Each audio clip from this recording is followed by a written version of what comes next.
nandito ka na pala. Bakit hindi ka sumipot kanina dun sa date na sinet up ko? Nakakaya dun sa babae na binulok mo sa kakahintay sa'yo, no? Sana man lang nagpasabi ka na hindi ka darating. Teka, huhulaan ko. Si Mami na naman ang dahilan, no?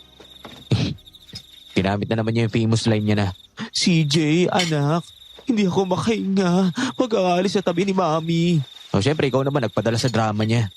Hindi ako mamas boy. Kung yan na naman yung tinutumbok ng salita mo. Mag-ingat ka sa mga sinasabi mo, Clark, ha? Nanay pa rin natin siya. Alam ko, hindi ako katulad mo na uto-uto. Kasalanan mo rin kung bakit ka nababansag ang mamas boy. Look, ayoko ng gulo. Kilala mo yun. Alam mo yung kayang gawin ni Mami. At alam mo rin yung kondisyon ng puso niya, di ba? Bakit kasi paniwalang paniwala ka sa sakit niya? Hanggang kailan ka magpe-pretend na okay lang sa'yo na maging sunod-sunuran na lang sa kanya? Ha? Hanggang kailan ka magbubulag-bulaga na kinokontrol ka niya sa buhay mo? Ay, sana hindi pa talaga huli ang lahat na makita mo yung nakikita ko na may hindi talaga tama sa nanay natin. Anong gagawin mo kung nabuntis ka at pinakasalan ng isang lalaking mamas boy? Papayag ka ba na makapangasawa ka nga ng mayaman, mabait at mahal na mahal ka? Pero ang biyanan mo naman ay isa't kalahating pakialamera. Kaya mo bang tiisin ang ganong setup dahil mayaman naman? O ipaglalaban mo ba ang relasyon at buhay niyong mag-asawa? I-comment mo naman sa baba ang sagot mo at babasahin namin.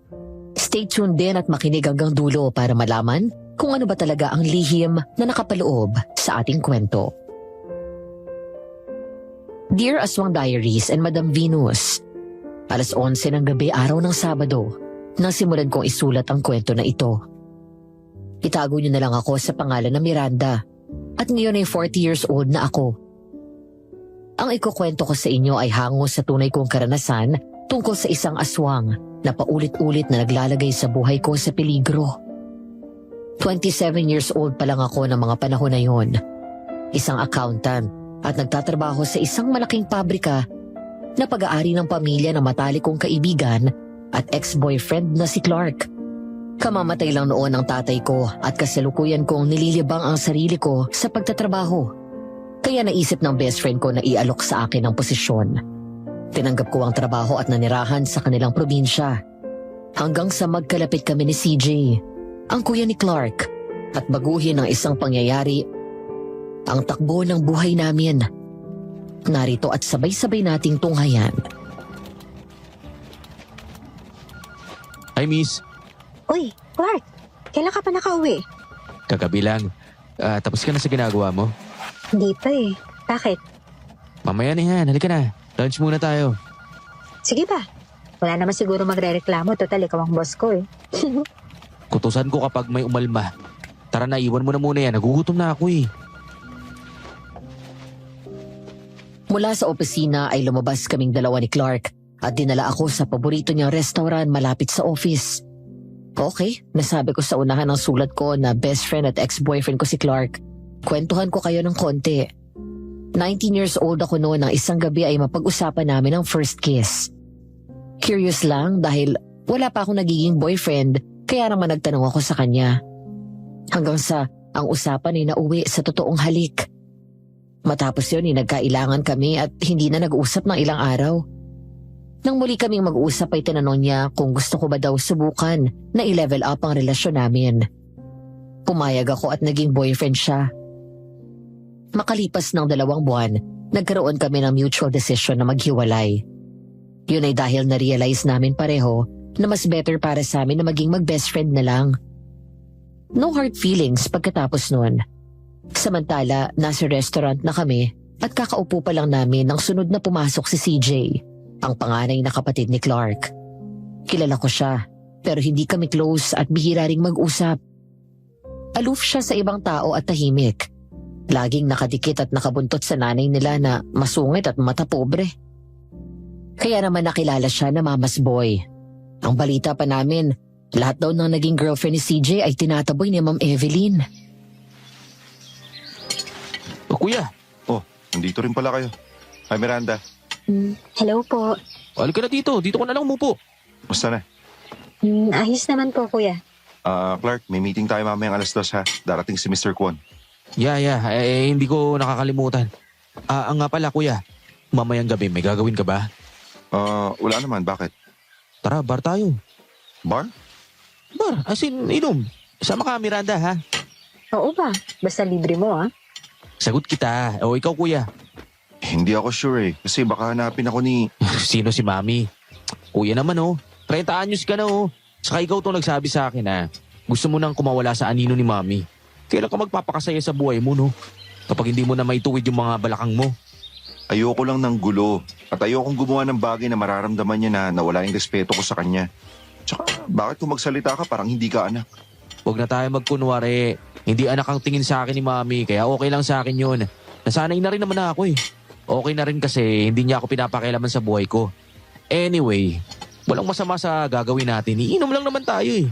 Ako naman ang kasama mo eh. Tayong tatlo. For once naman bro, magpakasaya ka naman eh. Hindi yung puro iniisip na lang ni Mami. Have fun. Go out, get drunk, get laid. Puro ka kasi trabaho eh. Wala kang happy times, kahit girlfriend nga wala eh. Kaya ang boring ng buhay mo eh. Paano magkaka-girlfriend? Lahat hindi boto si Mami. Nakikinig ka kasi masyado dun eh. Isang sabi niya lang, sunod ka kagad. Come on bro, man up. Alam mo, bad influence ka talaga. Igagaya mo pa si Kuya CJ sa'yo na pasaway. Kaya ka nasasabihan ng mami mo na black sheep eh. At least, hindi ako bored sa buhay ko. Ano, mamaya ha? Speaking of the devil. Hello, Ma. Opo. Papunta na po ako dyan. Mauna na ako Kailangan ako ni Mami. Bro, mamaya ha? Oo na. Daanan mo ako sa office Yes! Kinabukasan, naalimpungatan ako matapos masilaw sa sinag ng araw na pumasok sa bintana ng hindi ko kilalang silid na yun. Napahawak ako sa noo ko at mariing pumikit ng agad maramdaman ng matinding sakit ng ulo. Dahan-dahan akong bumangon kahit medyo nahihilo pa ako. Hanggang sa matigilan ako nang bumagsak ang kumot sa hita ko at tumambad ang hubad na dibdib ko. Bigla akong nahimasmasan at sinilip ang ilalim ng kumot. Anong nangyari kagabi? Nasaan ako? Diyos ko po. Bakit ako nakahubad? Good morning. Kuya CJ, anong ginawa mo sa akin? Hindi mo naalala? By the way, nice view Bastos! Hindi ganyan yung inuungol mo kagabi Sabi mo pa nga, Bakit mo kasi tinitignan? nakatingin din sila sa akin. Mukhang niyayaya ako ulit Tumahimik ka nga dyan.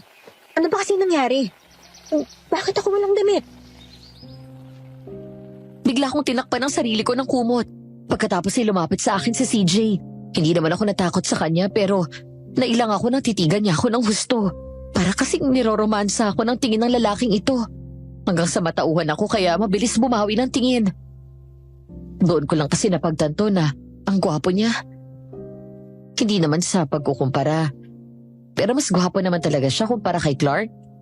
May pagkamistiso, medyo makapalang kilay, matangos ang ilong, mapula ang mga labi, at maganda yung pares ng mga mata na parang palaging nangungusap. Ang katawan niya matipuno at matikas, pero hindi gaya ng ibang lalaki na halos pumutok na yung mga ugat kaka-gym at malaki yung bicep. Kumpara naman sa akin, may itsura naman ako, pero hindi ako mestisa. Pinay beauty sabi ng mga kaibigan ko. Hindi rin ako yung tipong balingkinita ng katawan. Sabi nila, voluptuous body daw ang meron ako. Bukod sa medyo matangkad din ako kumpara sa iba. Para sa akin ay ordinaryo lang ang itsura ko. Malayo sa mga nagkakagusto kay CJ na mga babaeng mestisa. Ano ba sa tingin mong nangyayari sa isang lalaki at babae kapag lasing na lasing? Totoo ba? May nangyari sa atin? Yes. Hindi mo ba naalala? Nasa bar pa lang daw, pero hindi na tayo makapagpigil. Kaya inuwi tayo dito ni Clark. Shit! Well, happy to be your first. Ano nang gagawin natin ngayon? Ang mabuti pa, magbihis ka muna at kumain tayo ng almusal. Kapag kalmado ka na, saka tayo mag-usap, okay? Nang iwan ako ni CJ sa kwarto ay muli kong binagsak ang katawan ko sa kama at pilit na inalala ang nangyari. Ang naalala ko 9:00 ng gabi. Pagkatapos namin kumain ng dinner sa isang restaurant, saka kami nagpunta ng bar. Ang huling beses na pumasok ako sa bar at nagpakalasing ng ganon nung nasa Maynila pa ako. Nasa isang probinsya sa gitnang Luzon ang negosyo ng pamilya ni Clark. Mula nang kunin niya akong accountant, ay doon na rin ako nanirahan. Tapos, ayun nga, dinala kami ng konsentidor kong best friend sa isang bar na matatagpuan sa town proper sa kabilang bayan. Bumalik ang isip ko sa nagdaang gabi at isa-isang inalala ang pangyayari. Dahil nasabik ako sa alak, hindi ko na malaya na parami na pala ako ng inom. Habang nakikipag-usap si Clark sa ibang babae, naiwan ako kay CJ at doon na nagsimula ang landian naming dalawa. Miranda, cheers! Cheers! Okay ka rin pala, no, kuya? Kala ko kasi dati suplado ka eh. Hindi ako suplado. Alam mo na, panganay. Sa akin iniwan ni Dad yung negosyo ng pamilya namin. Kaya hindi ako pwedeng pumalpak. Kaya ba wala kang girlfriend? Komplikado ang buhay ko. Kawawa lang yung babae, lalo sa ugali ni Mami. Di. Ang sabihin mo, mahina lang loob ng mga babae niyan. Ang kailangan mo yung babaeng matibay ang sikmura, di ba? Yung matapang sa kapaladan. Ikaw? Matapang ka ba? Naman, kuya. Mukha ba CJ na lang? Huwag mo na akong tawagin kuya. Tingin mo, si Clark.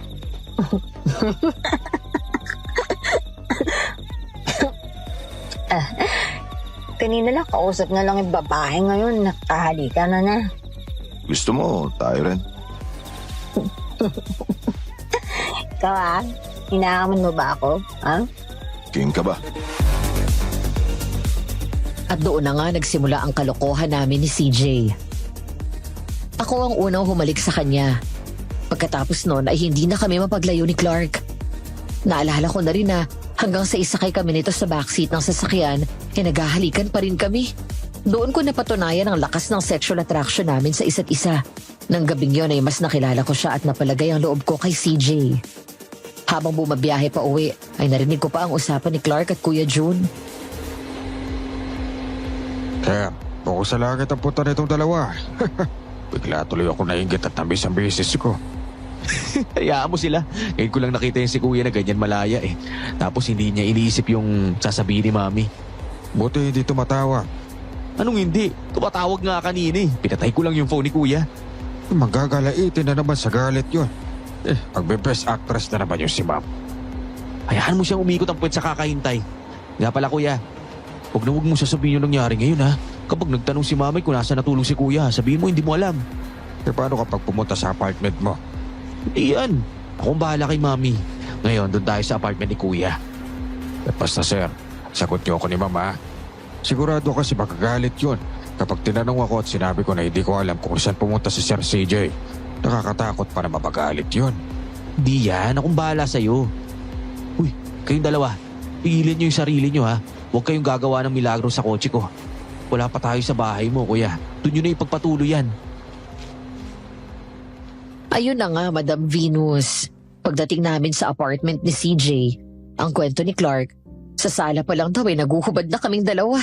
Hanggang sa makarating kami sa kwarto. Hindi ko alam kung anong klaseng alak ang nainom ko at ganun yung tama sa akin. Bumalik ang isip ko sa kasalukuyan. Hindi ako nagsisisi sa nangyari sa amin. Pero hindi ko maiwasang mag-alala. Paano kung mabuntis ako? TJ, anak. Ay, ikaw na ba yan? Yes, ma. Ay, salamat at umuwi ka na rin. Saan ka ba galing at hindi kita makontak, ha? Tawag ako ng tawag sa'yo. Buong gabi akong hindi makakatulog sa pag-aalala. Ma'am, si kuya, 30 anyos na yan. For God's sake, stop overreacting. Kahit anong edad ng kuya mo, natural lang na mag-alala ako dahil nanay ako. Wow, really? Pero kahit kailan, hindi ka nag-alala sa akin ng ganyan. You didn't even care about me. Anak, hindi naman sa ganon. Ang ibig ko sabihin, Never mind, hindi ako interesado sa paliwanag mo.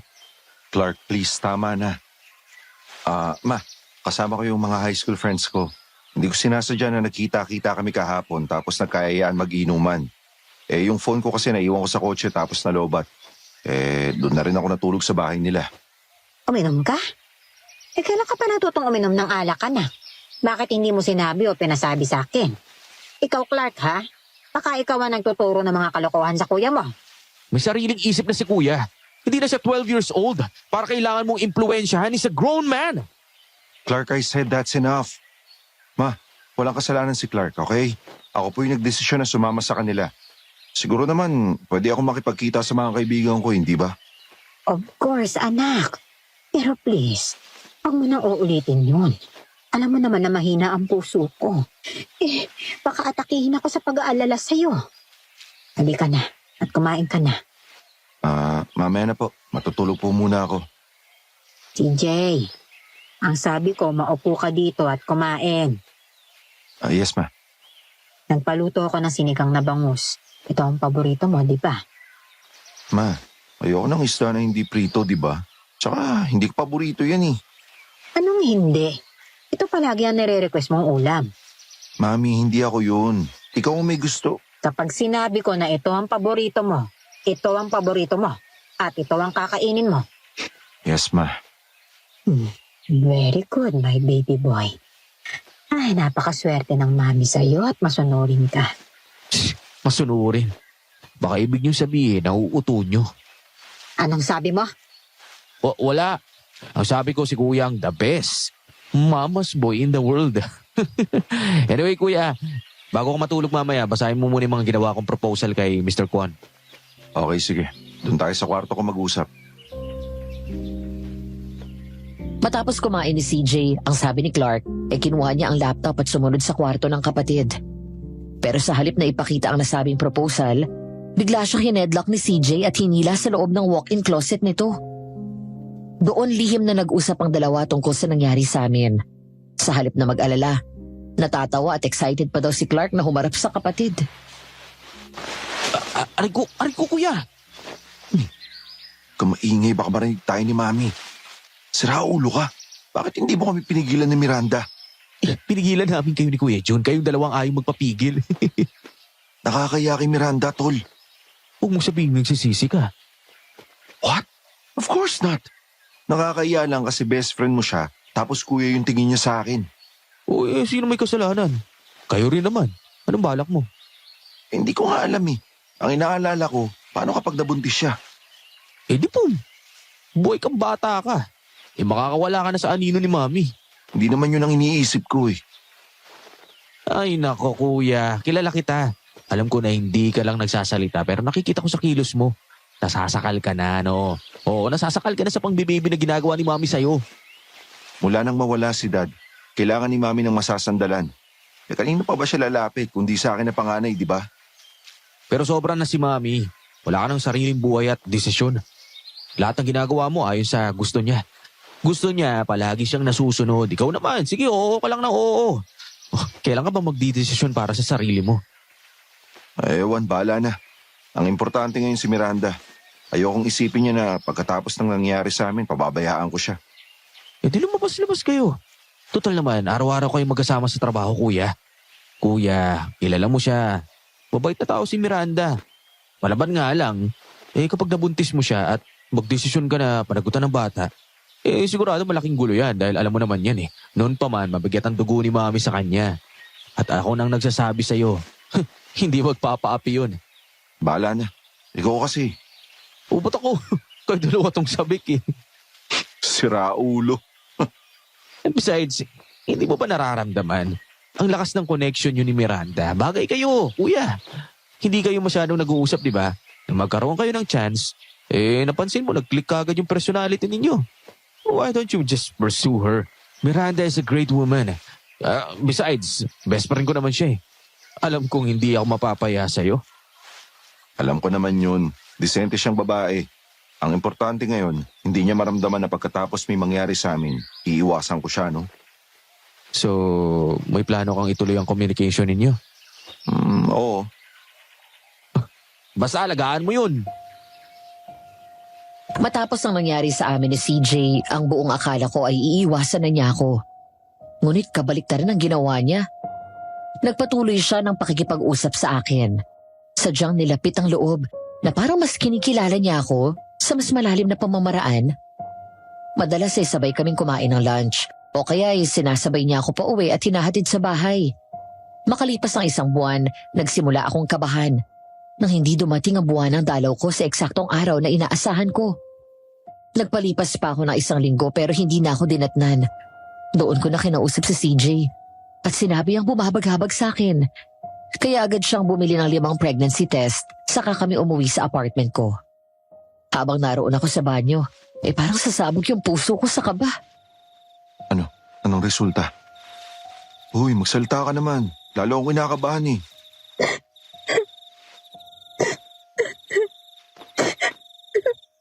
Positive.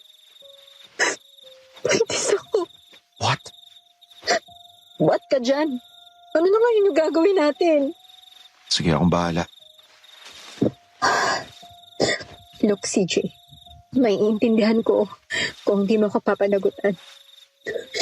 Basta ang hiling ko lang sana. Pakakasalan kita. Ano? Pananagutan kita. Hindi ako papayag na ipanganak ang anak ko na walang kumpletong pamilya, no? Pero, hindi mo naman ako gusto, di ba? Hindi ka na nga attracted sa akin eh. Tsaka paano kung hindi mag-workout yung relasyon natin? Saka na natin problemahin yung hindi pa problema, okay? Sa ngayon, mas mag-concentrate tayo sa baby natin at sayo. Pero paano si Ma'am Evelyn?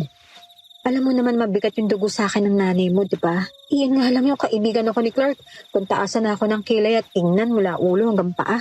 Akala mo sinusukat na yung buong pagkatao ko eh. Tapos malalaman pa niya na magiging manuwang niya ako sa paborito niyang anak. CJ, siguradong tututol yun. Hindi muna natin sasabihin sa kanya na magpapakasal tayo.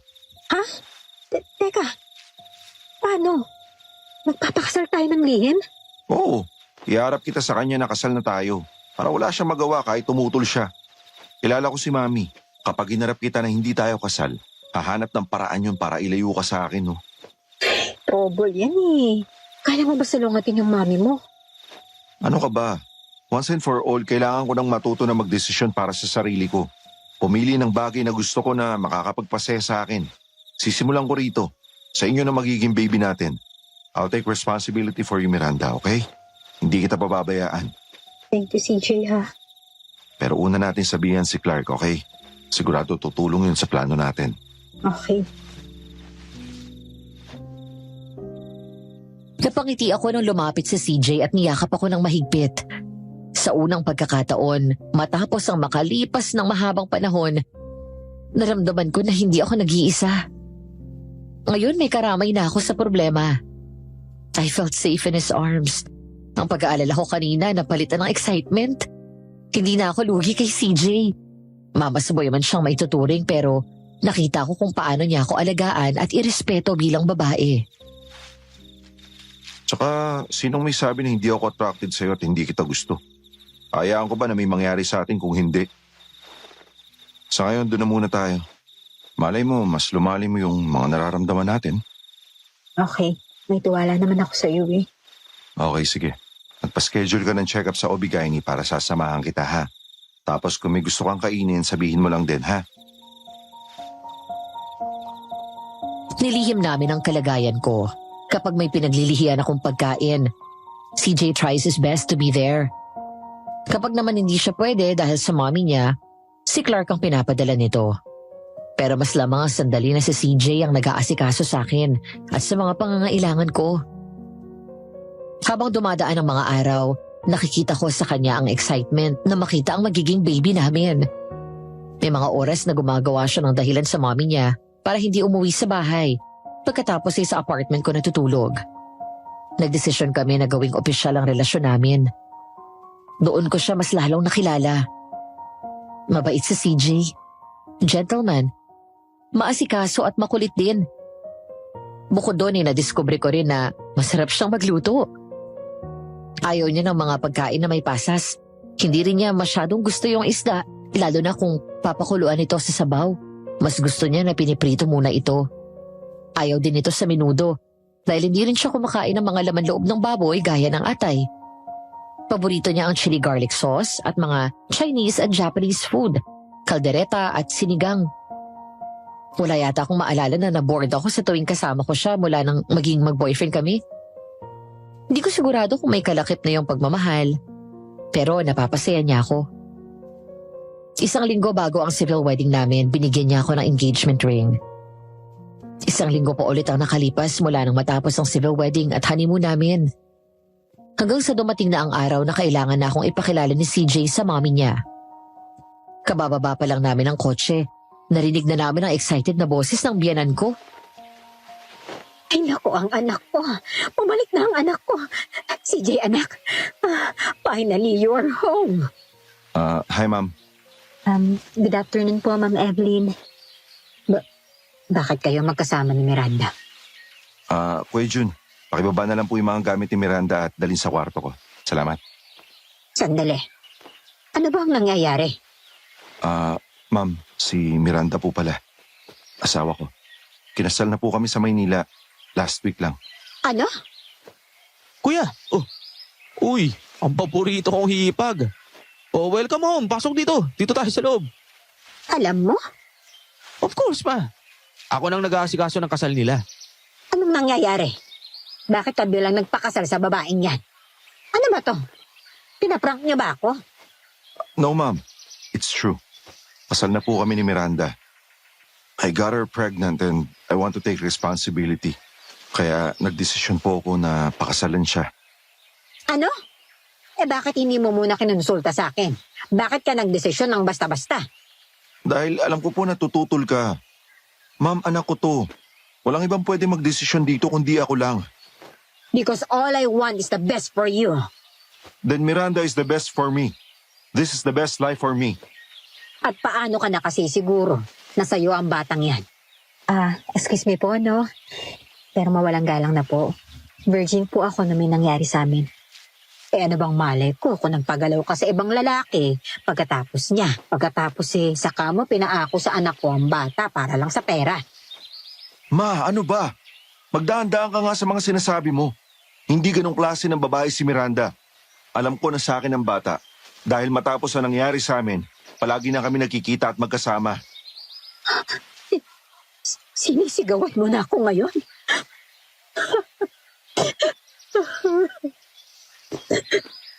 Ma'am, I'm so sorry. Ikaw naman kasi, hindi po maganda na magsalita kayo ng ganun sa asawa at anak ko. Patawaran niyo po ako kung nagpakasal ako nang hindi sinasabi sa inyo. Ayoko lang po na makialam kayo this time. Gusto ko ito para sa sarili ko. Kaya ma'am, please, ibigay niyo na sa akin to. Inday! Inday ang gamot ko! Nahihirapan akong huminga. Mami, ma, Inday, bilis! Ang gamot! Ito na naman ang drama, Queen. Inday! Kuya, ako na dyan kay mami. Unahin mo na yung asawa mo. Anak, sandali. Dito ka lang kay Mami. Hayaan mo na si Kuya CJ. May asawa na yan, si Miranda. Yun yung priority niyan. Nandito naman ako eh. Ako na bahala sa inyo, ha? Thanks, Clark. Miranda, halika na sa loob. Sige po, pagaling po kayo. CJ, anak! Anak! Mami, ito na yung mga gamot mo. 12:00 pasado na ng hating gabi. Tulog na si CJ, pero ako gising pa at nakakaramdam ng gutom. Ayoko na sana siyang abalahin pero hindi ko kayang tiis yung gutom ko. Dahil doon bumaling ako paharap sa kanya, sa kabahagyang niyugyog ang kanyang katawan. CJ. Uy, CJ. Bakit? Sorry sa storbo pero nagugutom ako eh. Anong gusto mo? May nakita kong mango cheesecake dun sa ref kanina. Sige, kukuha kita. Ano pang gusto mo? Yung ham sandwich na ginagawa mo palagi para sa akin. Okay, gagawa kita. Sorry naistorbo kita. Okay lang. Hindi ka magiging istorbo kahit kailan, ha? Napangiti ako nang bumangon si CJ at hinalikan pa ako sa labi. Isa sa hindi ko inasahan sa kanyang ugali ay ang pagiging sweet at malambing nito. Sa trabaho kasi strikto siya. Palaging nakapurma lang mukha na parang hindi marunong umiti. Hindi ako sigurado kung ginagawa niya lang yon dahil mag-asawa na kami o baka may feelings na rin siya sa akin. Samantala agad lumabas ng kwarto si CJ at ako naman ay nahiga ulit habang naghihintay doon sa kwarto at hinihimas ang tiyan ko. Makalipas lang ang 15 minutes ay nakabalik na agad si CJ dala ang pagkain na ni-request ko. Wow! kain ka na. Pagkatapos matulog ka na rin. Baka makasama sa inyo ni Bibi yung pagpupuyat. Wala naman tayong pasok sa office bukas eh. Kahit na. Nga pala, bukas mga bandang 10:00 ng umaga, makikipagkita tayo sa kaibigan ko na real estate agent, ha? Titingin tayo ng bahay na malilipatan natin. Talaga? Bubukod tayo? Yep. Mahirapan tayo dito kapag dito tayo tumira. Lalo ka na.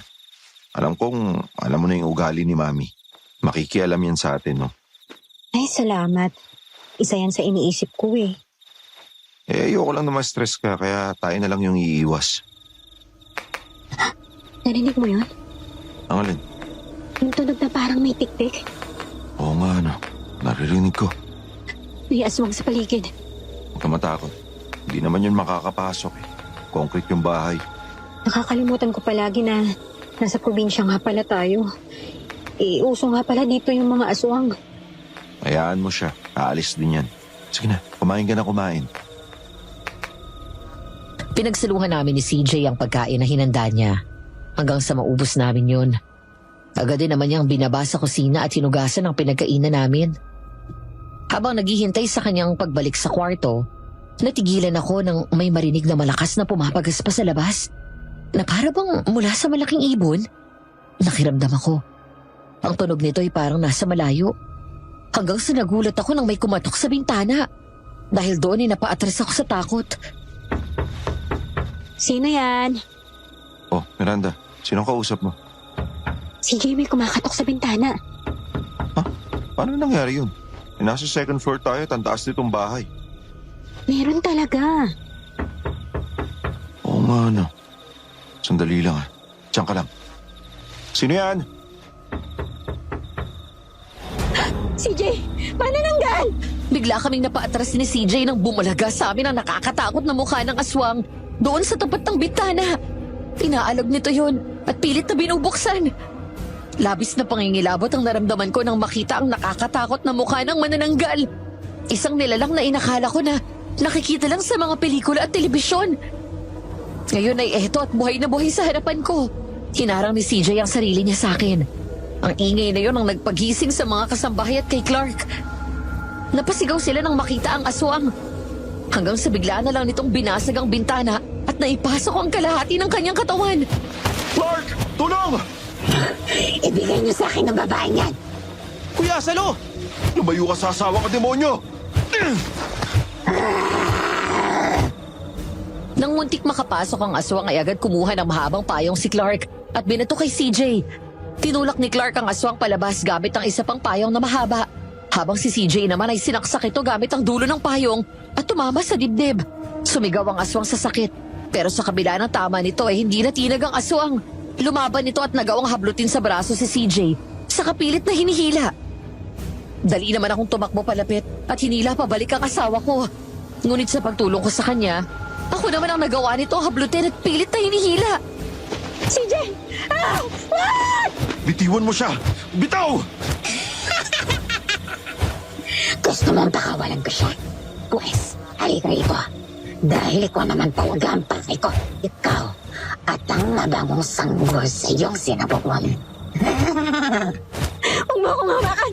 Bitawan mo ako! Pag huwag mong gagalawin ang magina ko, demonyo ka! Layas! Pangit mo, gago! Baho mo, lumalis ka dito! Lumayas ka dito! Sige, susugurin kita ng buhay, hayop ka! Dumating ang isang kasambahay at binato ng asin ng aswang. Pagkatapos ay nilabas ni Clark ang lighter nito at tinapat ang apoy sa mukha ng aswang. Doon ako nabitawan nito at umatras, saka mabilis na lumipad palayo. Agad ako niyakap ni CJ ng mahigpit habang nanginginig ang katawan at naiiyak ako sa takot. Ayos ka lang? Nasugatan ka ba niya? Hindi. Ikaw, ayos ka lang ba? Oo, ayos lang ako. Ang sabi nila, bukod sa asin, takot daw sa bawang yung mga aswang. Hinday, magsabi tayo ng bawang sa bintana. Habang sira pa ang bintana, doon muna tayo sa guest room matulog. Sige na, kuya. Papagpahingan mo na si Miranda. Samahan mo siya. Kami na bahala dito. Isang umaga ng weekend, matapos ang mga gawain namin ay niyaya ako ni CJ na tumambay sa garden at naglatag ng picnic mat. Nahiga siya doon at umunan sa hita ko. Napangiti ako nang tumagilid si CJ at humarap sa puson ko. Pagkatapos ay marahan yung hinimas at hinalikan ng hinalikan. Anak, si daddy to. Magpalaki ka lang dyan, ha? Magpakalakas ka. Pero wag mo rin masyadong pahihirapan ng mami mo, ha? Anong gusto mong ipangalan sa kanya? Well, gusto ko maging junior ko siya kapag lalaki. Kapag babae naman, gusto ko isunod sa pangalan mo. Excited ka na maging daddy? Sobra. Hindi ka ba nagsisisi na pinakasalan mo ako? Nope. Marrying you is one of the best decision I made.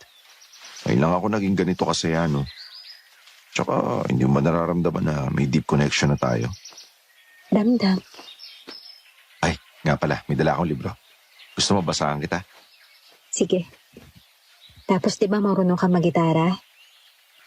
Kantahan mo si baby sa susunod Gusto ko regular natin gagawin to na tumambay dito. Hanggang sa mga anak na ako at lumaki siya. Oo naman. Gagawin natin yan. Habang nagbabasa si CJ ay nakinig lang akong mabuti sa kanya. Hanggang sa umangat ang tingin ko sa second floor ng bahay. Bahagya akong natigilan nang makitang lihim na nagmamasid sa amin ang biyanan ko mula sa bintana. Nakasimangot at hindi maipinta ang mukha habang nakakrus sa mga braso sa dibdib. Sa halip na mailang, matapang akong nakipagtitigan sa kanya. Hanggang sa hawakan ni CJ ang kamay ko at hinila yon. Ngumiti ako nang malambing niya akong hinalikan ng masuyo sa labi. Matapos yun ay pinagpatuloy niya ang pagbabasa. Nang muli akong tumingin sa taas, ay wala na doon ang biyanan ko. Hanggang sa nagulat ako dahil pagtingin ko sa gilid ng bahay, tinakita ko na naroon na siya. Masama pa rin ang tingin sa amin habang may hawak na kutsilyo na parang sasaksakin ako anumang oras. Nakaramdam ako ng takot sa klase ng tingin na pinukol niya sa akin at wala sa loob na napahawak ako sa tiyan ko. CJ, pumasok na kayo at kakain na maya-maya. Yes, ma. Susunod na po kami. Pagpasok namin sa bahay ay dumiretso kami sa dining area. Napangiti ako nang makita ang ulam na nakahain sa mesa. Nagpaluto kasi ako ng sinigang na baka. Umaga pa lang ay tinanong ako ni Ate Inday ng iluluto niya para sa amin at yun ang gustong kainin ni CJ. Saglit na nagpaalam ang asawa ko dahil may kukunin daw siya sandali sa kwarto habang ako naman ay naupo na sa harap ng mesa. Magandang tanghali po. Ang sabi ni Inday, tanghali ka na raw nagising kaninang umaga. Hindi po. Naaga po ako nagising. Ako nga po dapat yung magluluto ng umagahan kanina kaya lang nagsuka ako na nagsuka saka nahilo po ako kaya pinahiga po muna ulit ako ni CJ. Hindi ko alam kung anong gayumang pinainom mo sa anak ko at pinakasalan ka niya. Baka rin no? Una, si Clark. Ngayon naman si CJ. Ay, hindi pa ho ba nakwento sa inyo ni Clark? Kaya po kami nagkalapit ni CJ ay dahil kay Clark. Kilala ko ang gaya mo, Miranda. Alam kong pera lamang ang habol mo sa anak ko. Ay, totoo naman ho yun dahil kung walang pera, paano ko manganganak? Paano ko palalakihin yung anak namin ni CJ? Paano siya kakain? Mag-aaral? Kaya ho, totoo po, pera talaga ang habol ko kay CJ. Ang kapal ng mukha mo! Para sa anak ko? Opo, kinapalan ko po talaga yung mukha ko. Gagawin ko ang lahat para sa ikabubuti na anak ko. Nanay ka rin, di ba? So dapat alam mo yung pinanggagalingan ko. At FYI, si CJ ang may kagustuhan na panagutan ako at magpakasal kami. Hindi ko siniksik ang sarili ko sa kanya. Matapang ka, ha? Hindi ka na nahiya. Ngayon pa lang nilalabas mo na ang totoong ugali mo. Wala kang modo. Ay, hindi po. At least, nagpapakatotoo ako. Marunong po akong gumalang. Alam ko po kung kailan ko dapat itikom yung bibig ko at kung kailan ako lalaban. Hindi lang po ako yung inaakala nyo na iiyak lang sa isang tabi at magmumukmuk. May respeto po ako sa inyo, Ma'am Evelyn. Tanggap ko rin naman po na ayaw nyo sa akin para kay CJ. At hindi ko naman po pinipilit ang magustuhan nyo ako. Nakikisama rin naman po ako alang-alang sa asawa ko. Pero hindi ko kasama sa usapan namin ang magpaapi sa inyo. Makikita mo. Wow, sarap ng ulam Oh, hello, Iho. Ay, ma. Kain ka na. Thanks, love. Love. Ayaw mo ba? May gusto ka bang ibang endearment? Tapon pa ako nag-iisip kung ano itatawag ko sa'yo eh. Hindi. Gusto ko yung love. Ang sweet kaya pakinggan. CJ, dito ang pwesto mo sa tabi ko, hindi ba? Lumipat ka na rito. Ma, nagpalit po kami ni Clark. Pangit naman po kasi tignan na magkaiwalay kami ng upuan ng asawa ko eh. Kain na habang mainit pa yung sabaw. Hindi yan ang gustong kainin ni CJ. Ayaw niya ng sinangag. Ito ang paborito niya. Minudo. Anak ko, ito ang minudo. Ako mismo nagluto niyan. Nilagyan ko pa yan ng pasas para mas masarap. Minudo? Akala ko ba ayun yung pinakaayaw mong pagkain? Lalo na yung pasas. Ano bang pinagsasasabi mo dyan? Ito ang paborito ni CJ. Ma'am, sorry po. Totoo po yung sinabi ni Miranda. Hindi ko po gusto yung minudo. Hindi rin po ako makain ng pasas, di ba? Ang akala ko. Ikaw ang may paborito niyan, ma. Pinipilit mo lang si kuya. Sinusubukan niya na sabihin sa'yo na ayaw niya ang ulam na yan pero hindi mo siya pinapakinggan. Sorry po, ma. Ganun ba? Sa mga batang nakikinig sa aking kwento, ang susunod na eksena ay kailangan ng kaunting patnubay ng magulang. Hindi ko alam nung una kung isasama ko ang pangyayari ito sa liham ko dahil medyo masela ng tagpong ito. Pero dahil isa ito sa mga nakakatawa at hindi makakalimutang pangyayari, naisip kong isama ko na rin. Mula nang maging asawa ko si CJ, hindi ko pinagkait ang sarili ko at binigay sa kanya ang pangangailangan bilang lalaki.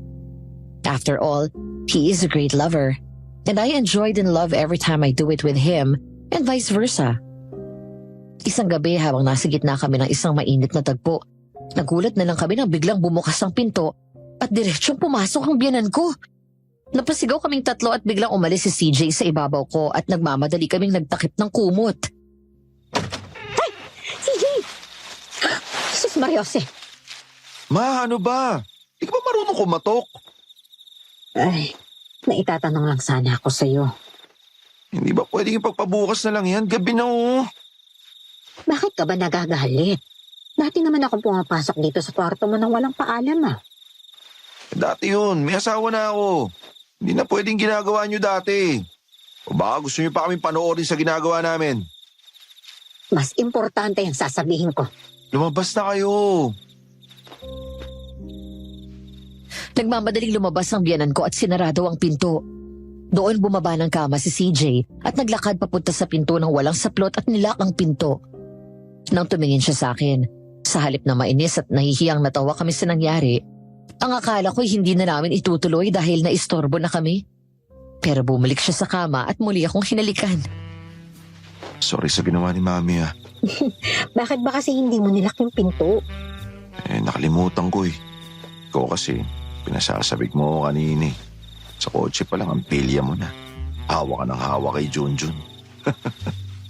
Akala ko magre-referee pa siya sa atin Huwag na natin pag-usapan yan. Ano, tuloy na natin? Okay.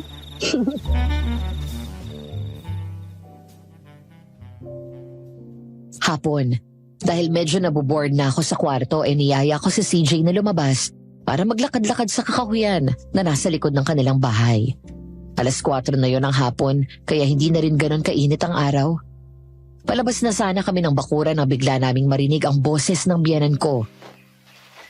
CJ! CJ! O ma, bakit po? Pumunta ka nga dito sa taas at may ipapagawa ako. Love, sandali lang ha. Okay. Agad umakyat ang asawa ko sa kwarto ni Evelyn.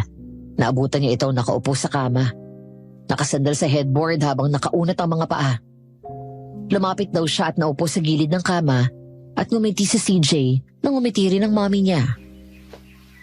Anak, masahihin mo naman ang binti ko. Pero malalabas po kami ni Miranda. Sige na anak. Pero unahin mo pa ba yung babaeng yan kasi sa akin ang mami mo? Ay, sige na nga. Pero sandali lang ha. Maghihintay yung asawa ko eh. Asan po ba yung oil? Ito po ba? Ay, hindi yan anak. Oh, wag yan. Wag yan ha. Yung baby oil na nasa cabinet. Napansin daw ni CJ na parang nagpanik ang mami niya. Tumayo siya at kinuha ang baby oil. Nang bumalik sa gilid ng kama ay wala na doon ang bote ng langis na may laman ng kung ano-anong mga ugat at sanga ng kahoy. Isang bagay pa ang napansin daw niya doon sa kwarto ni Evelyn. May masangsang na amoy siyang nalalanghap sa paligid. Mami, pinapalinis mo ba tong kwarto mo? Sangsang ng amoy, tsaka bakit sarado yung mga kortina mo? Sumasakit ang mata ko sa araw eh. O sige na, masahihin mo na lang ang mga binti ko. Ano ba kasing ginawa niyo? Tapagod kayo. Alam mo naman ako, tumatanda na. Pero anak, paalisin na natin ang Miranda na yan dito. Gagawa ako ng paraan para mapawalang bisa ang kasal mo. Ma'am, naririnig niyo ba yung sinasabi mo? Ayokong ipanganak yung baby ko na hindi buong pamilya niya. Hindi siya makabumuti sa'yo. Alam mo bang sinagot ako niyan kanina bago ka dumating noong nagtatanghalian tayo? Walang modo ang babaeng yan. Ma'am, kilala kita. Hindi sasagot ng ganun si Miranda kung hindi ikaw ang nagsimula. Nagtatampo na ako sa'yo, anak, ha? Dati, laging ako ang inuuna mo. Ngayon, hindi mo na ako halos pinapansinan dahil lamang sa babaeng yun. Nanay mo ko. Pero po kasi asawa ko na siya at hindi ko siya iiwan, no? Kung alis siya dito, kasama ako. Pero CJ, I know what is best for you. Mom, please. Stop talking to me as if I'm a little boy. Alam ko rin yung makakabuti para sa akin. Huwag mo akong simulan sa ganyan. Nakita mo na? Masama siyang impluwensya sa'yo. Dati naman isang salita ko lang ay nakikinig ka at sinusunod mo ako kaagad. Abay ngayon natututo ka ng salungatin ng mga sinasabi ko. Ma'am, iba na ngayon. No, kasi wala naman akong asawa. Ngayon si Miranda at ang anak ko na yung priority ko. Tsaka nandiyan naman si Clark eh.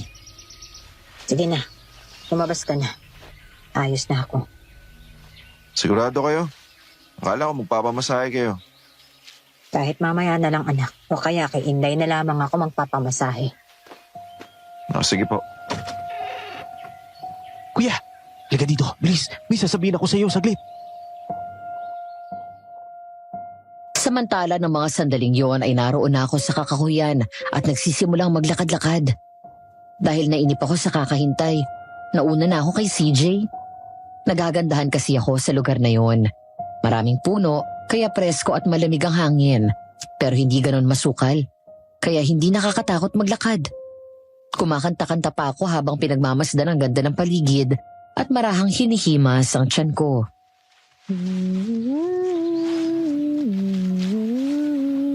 Anak, ano nga kaya ang gusto mong ipangalan namin sa'yo, no? Kapag babae, maganda siguro na... Tulungan niyo ako.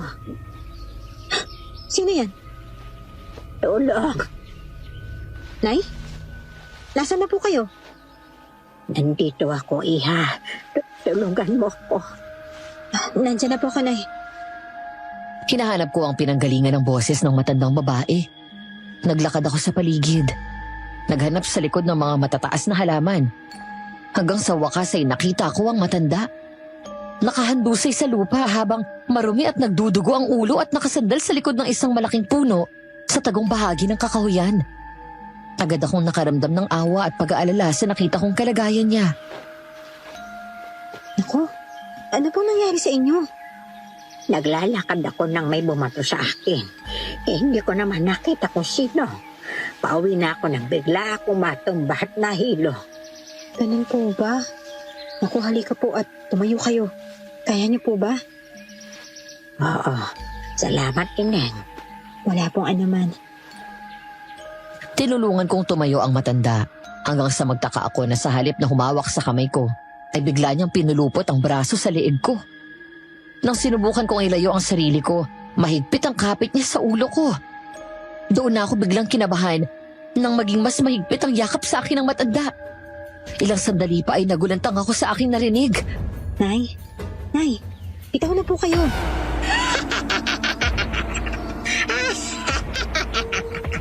Hindi ka na makatatakas sa akin ngayon. CJ! Akin na ngayon ang sanggol sa sinapupunan mo. Wag ang anak ko.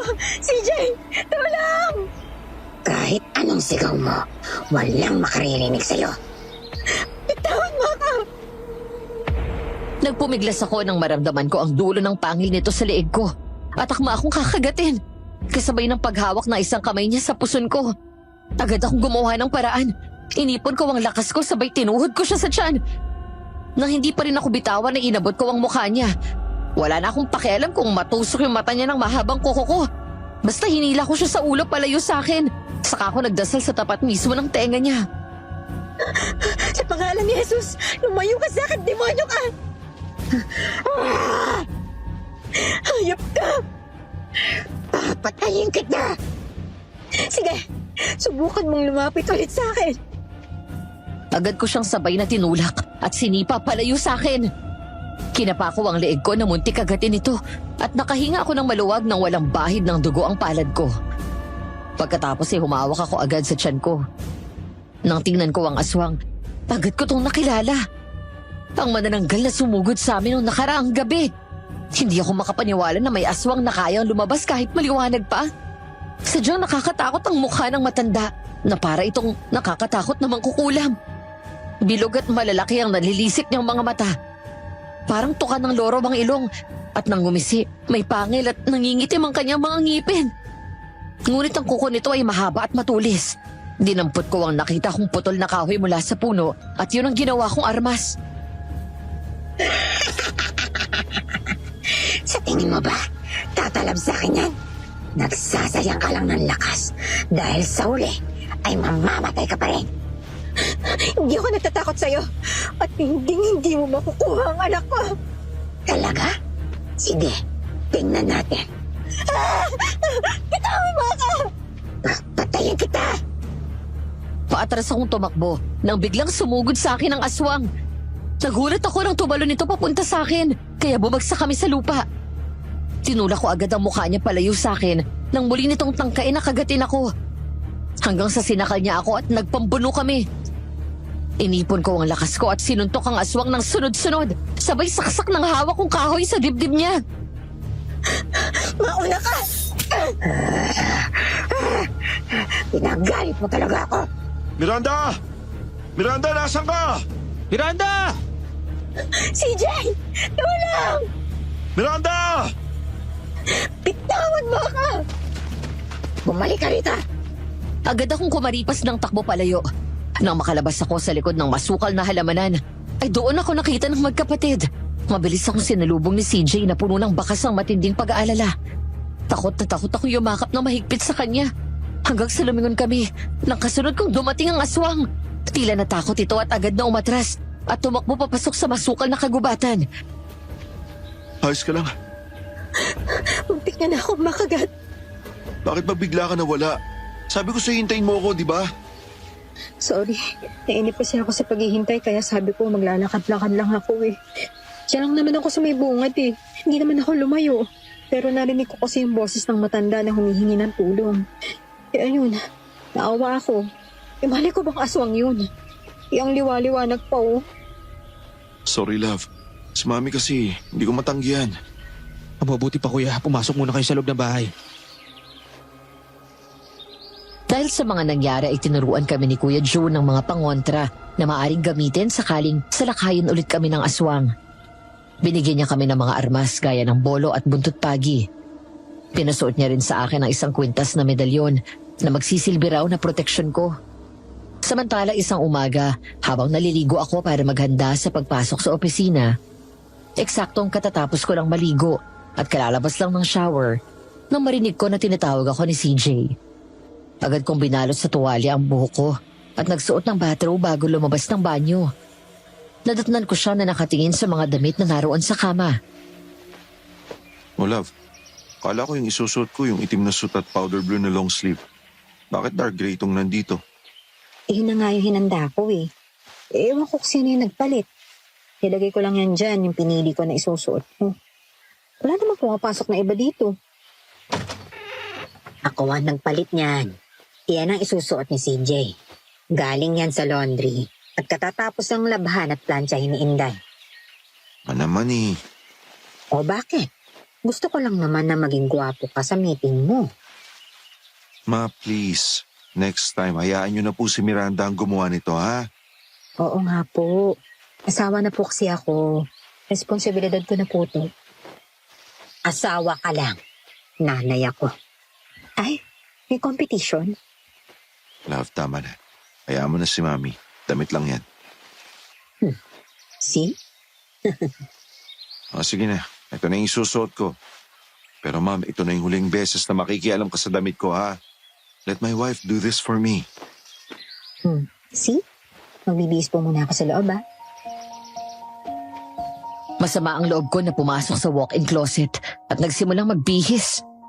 Mula doon narinig kong nagtalo ang mag-ina pero hindi ko yan pinansin.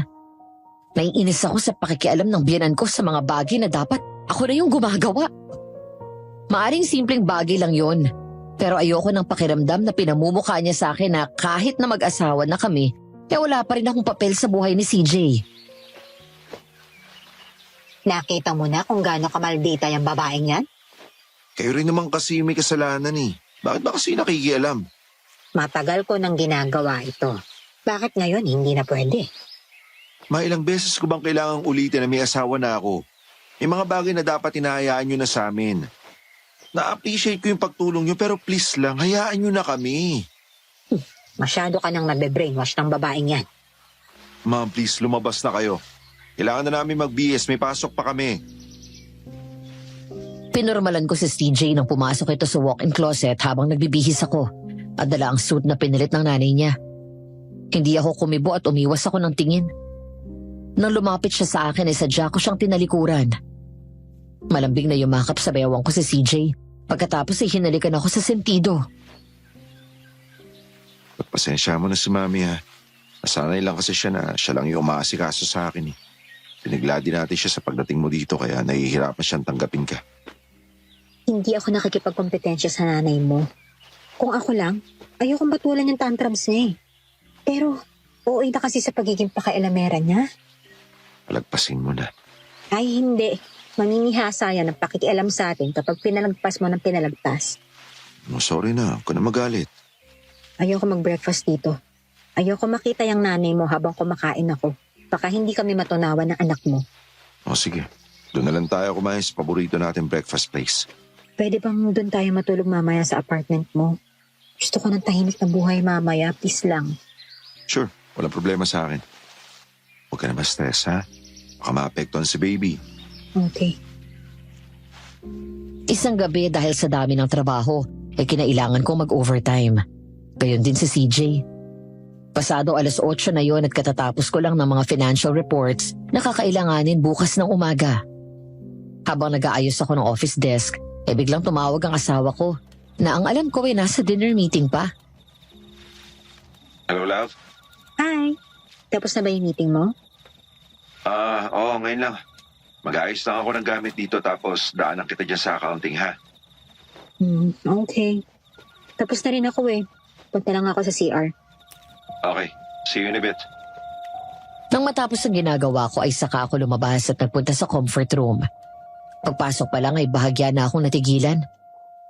Isang ilaw lang ang nakasindi doon. Kaya malamlam ang liwanag sa paligid. Kakaiba din ang lamig sa loob. Sa hindi ko malaman na dahilan nanindig ang balahibo ko sa mga braso. Bahagya akong kinabahan. Hindi ko rin alam kung bakit. Nakaramdam ako ng takot. Halos mapalundag ako sa gulat nang may biglang mag-flush ng toilet bowl mula sa isang cubicle. Hindi ako nagsalita o kahit itanong kung sino ang naroon. Kahit na nakapagtataka na may ibang tao doon bukod sa akin. Dahil ang alam ko, ako na lang naiwan sa accounting department. Hindi na ako kumibo pa at pumasok sa isang bakanting cubicle. Nang matapos ang gagawin ko ay lumabas na rin agad ako. Napalingon ulit ako nang may mag-flush na naman. Nang buksan ko ang gripo sa lababo at habang naguhugas ng kamay, ay nakiramdam ako. Hanggang isang pamilyar na mahinang tawa ang aking narinig.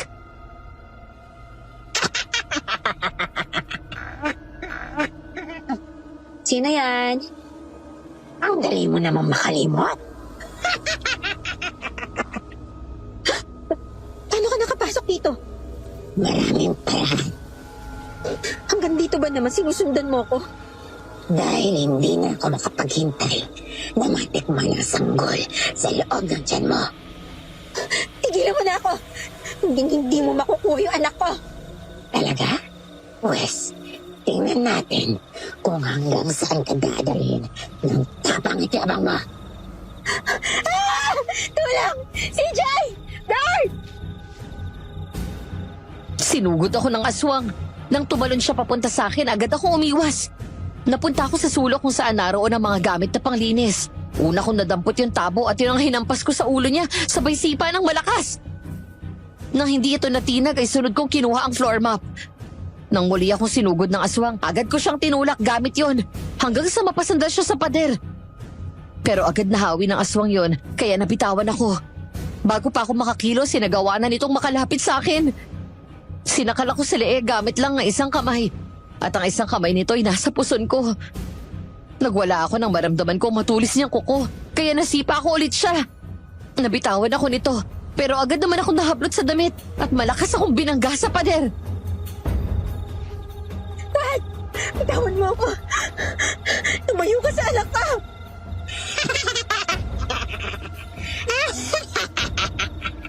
Kailangan mamatay ng batang to.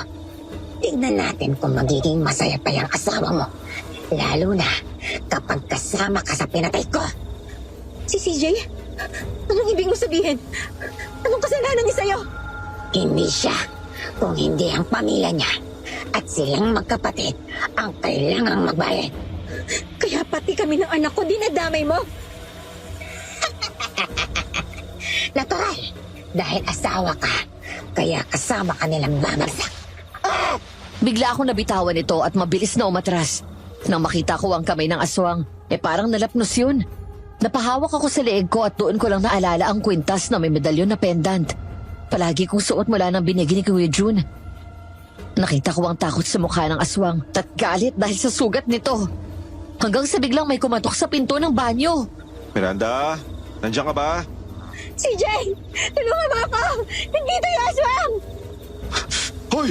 Demonyo ka! Hindi ka talaga titigil hanggat hindi ka napapatay, no? Agad dinampot ni CJ ang walis tingting na naroon sa lagayan ng cleaning materials. Pagkatapos ay sumugod siya sa aswang at hinampas ito ng hinampas gamit yon. Malakas na sumigaw ang aswang habang dumadaing sa sakit at bakas ang takot sa kanyang mukha. Umatras ito palayo hanggang sa na-corner siya sa sulok. Habang ako naman, agad na tumakbo kay CJ at nagtago sa likod niya. Nang biglang umangil ng malakas ang aswang, napatras kami sa gulat. Hindi pa tayo tapos. Hindi ako hihinto hanggat hindi nauubos ang angkan ninyo. Ano? Hanggang ngayon ay sarado pa rin ang isip mo sa nakaraang bata. Maraming sekreto ang nakatago dyan sa utak mo. Hindi kita maintindihan. Sa muli nating pagkikita, sisiguraduhin kong mamamatay na ang magina mo. Wala kang matatakbuhan. Buksan mo to! Biglang pumasok sa loob ng cubicle ang aswang at naglock ng pinto. Sinubukan namin yung buksan at alugin ng husto ang pinto para mabuksan ang lock, pero baliwala. Kaya naisipan kong tumungo at silipin ito. Nagtaka ako dahil sa halip na isang pares ng paa ang nakita ko, isang malaking ahas ang naroon na mabilis na gumagapang paakyat ng pader. Wala na yung aswang dito, love. Pero may malaking sawa. Ano? Ayun! Mabilis na gumapang palabas ang bintana. Tama si Kuya Jun. Kaya nila magpalit ng anyo. Mukhang takot siya sa walis tingting. Oo, nag-text si Kuya Jun kanina. Pinahabol niya na isa daw ito sa kinatatakutan ng aswang. Anyway, sinaktan ka ba niya? Hindi naman. Nakapanlaban ako eh. Salamat sa Diyos at ginamit niya tong kwintas na bigay ni Kuya Jun. Parang napaso siya dito kaya lumayo siya sa akin. Mabuti naman kung ganun. Liga, umalis na rin tayo.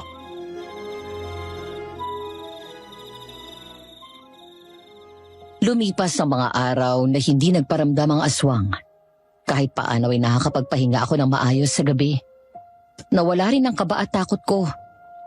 Ngunit ang problema namin ni CJ sa mami niya palala ng palala. Hindi lang mga gamit ni CJ ang pinapakialaman niya, kundi pati mga lakad namin. Kung kailan naalis kami, saka tatawagan ng asawa ko at may ipapagawa na kung ano-ano. Kaya madalas kung hindi late, nakakancel yung plano namin. Kaya naman hindi ko maiwasan na mainis maging kay CJ dahil palaging pinagbibigyan yung nanay. Gaya na lang ng gabing yun. Pagdating namin sa bahay, nagtaka na lang ako dahil Nakalabas mula sa closet ang mga damit ko. Habang ang mga damit ni CJ ay maayos na nakasalansan. Ang mga maruming damit ng asawa ko, nilabhan at malinis. Ang mga maruming damit ko, naroon pa sa laundry basket. Ang bedsheet at kurtina ay pinalitan ng itim.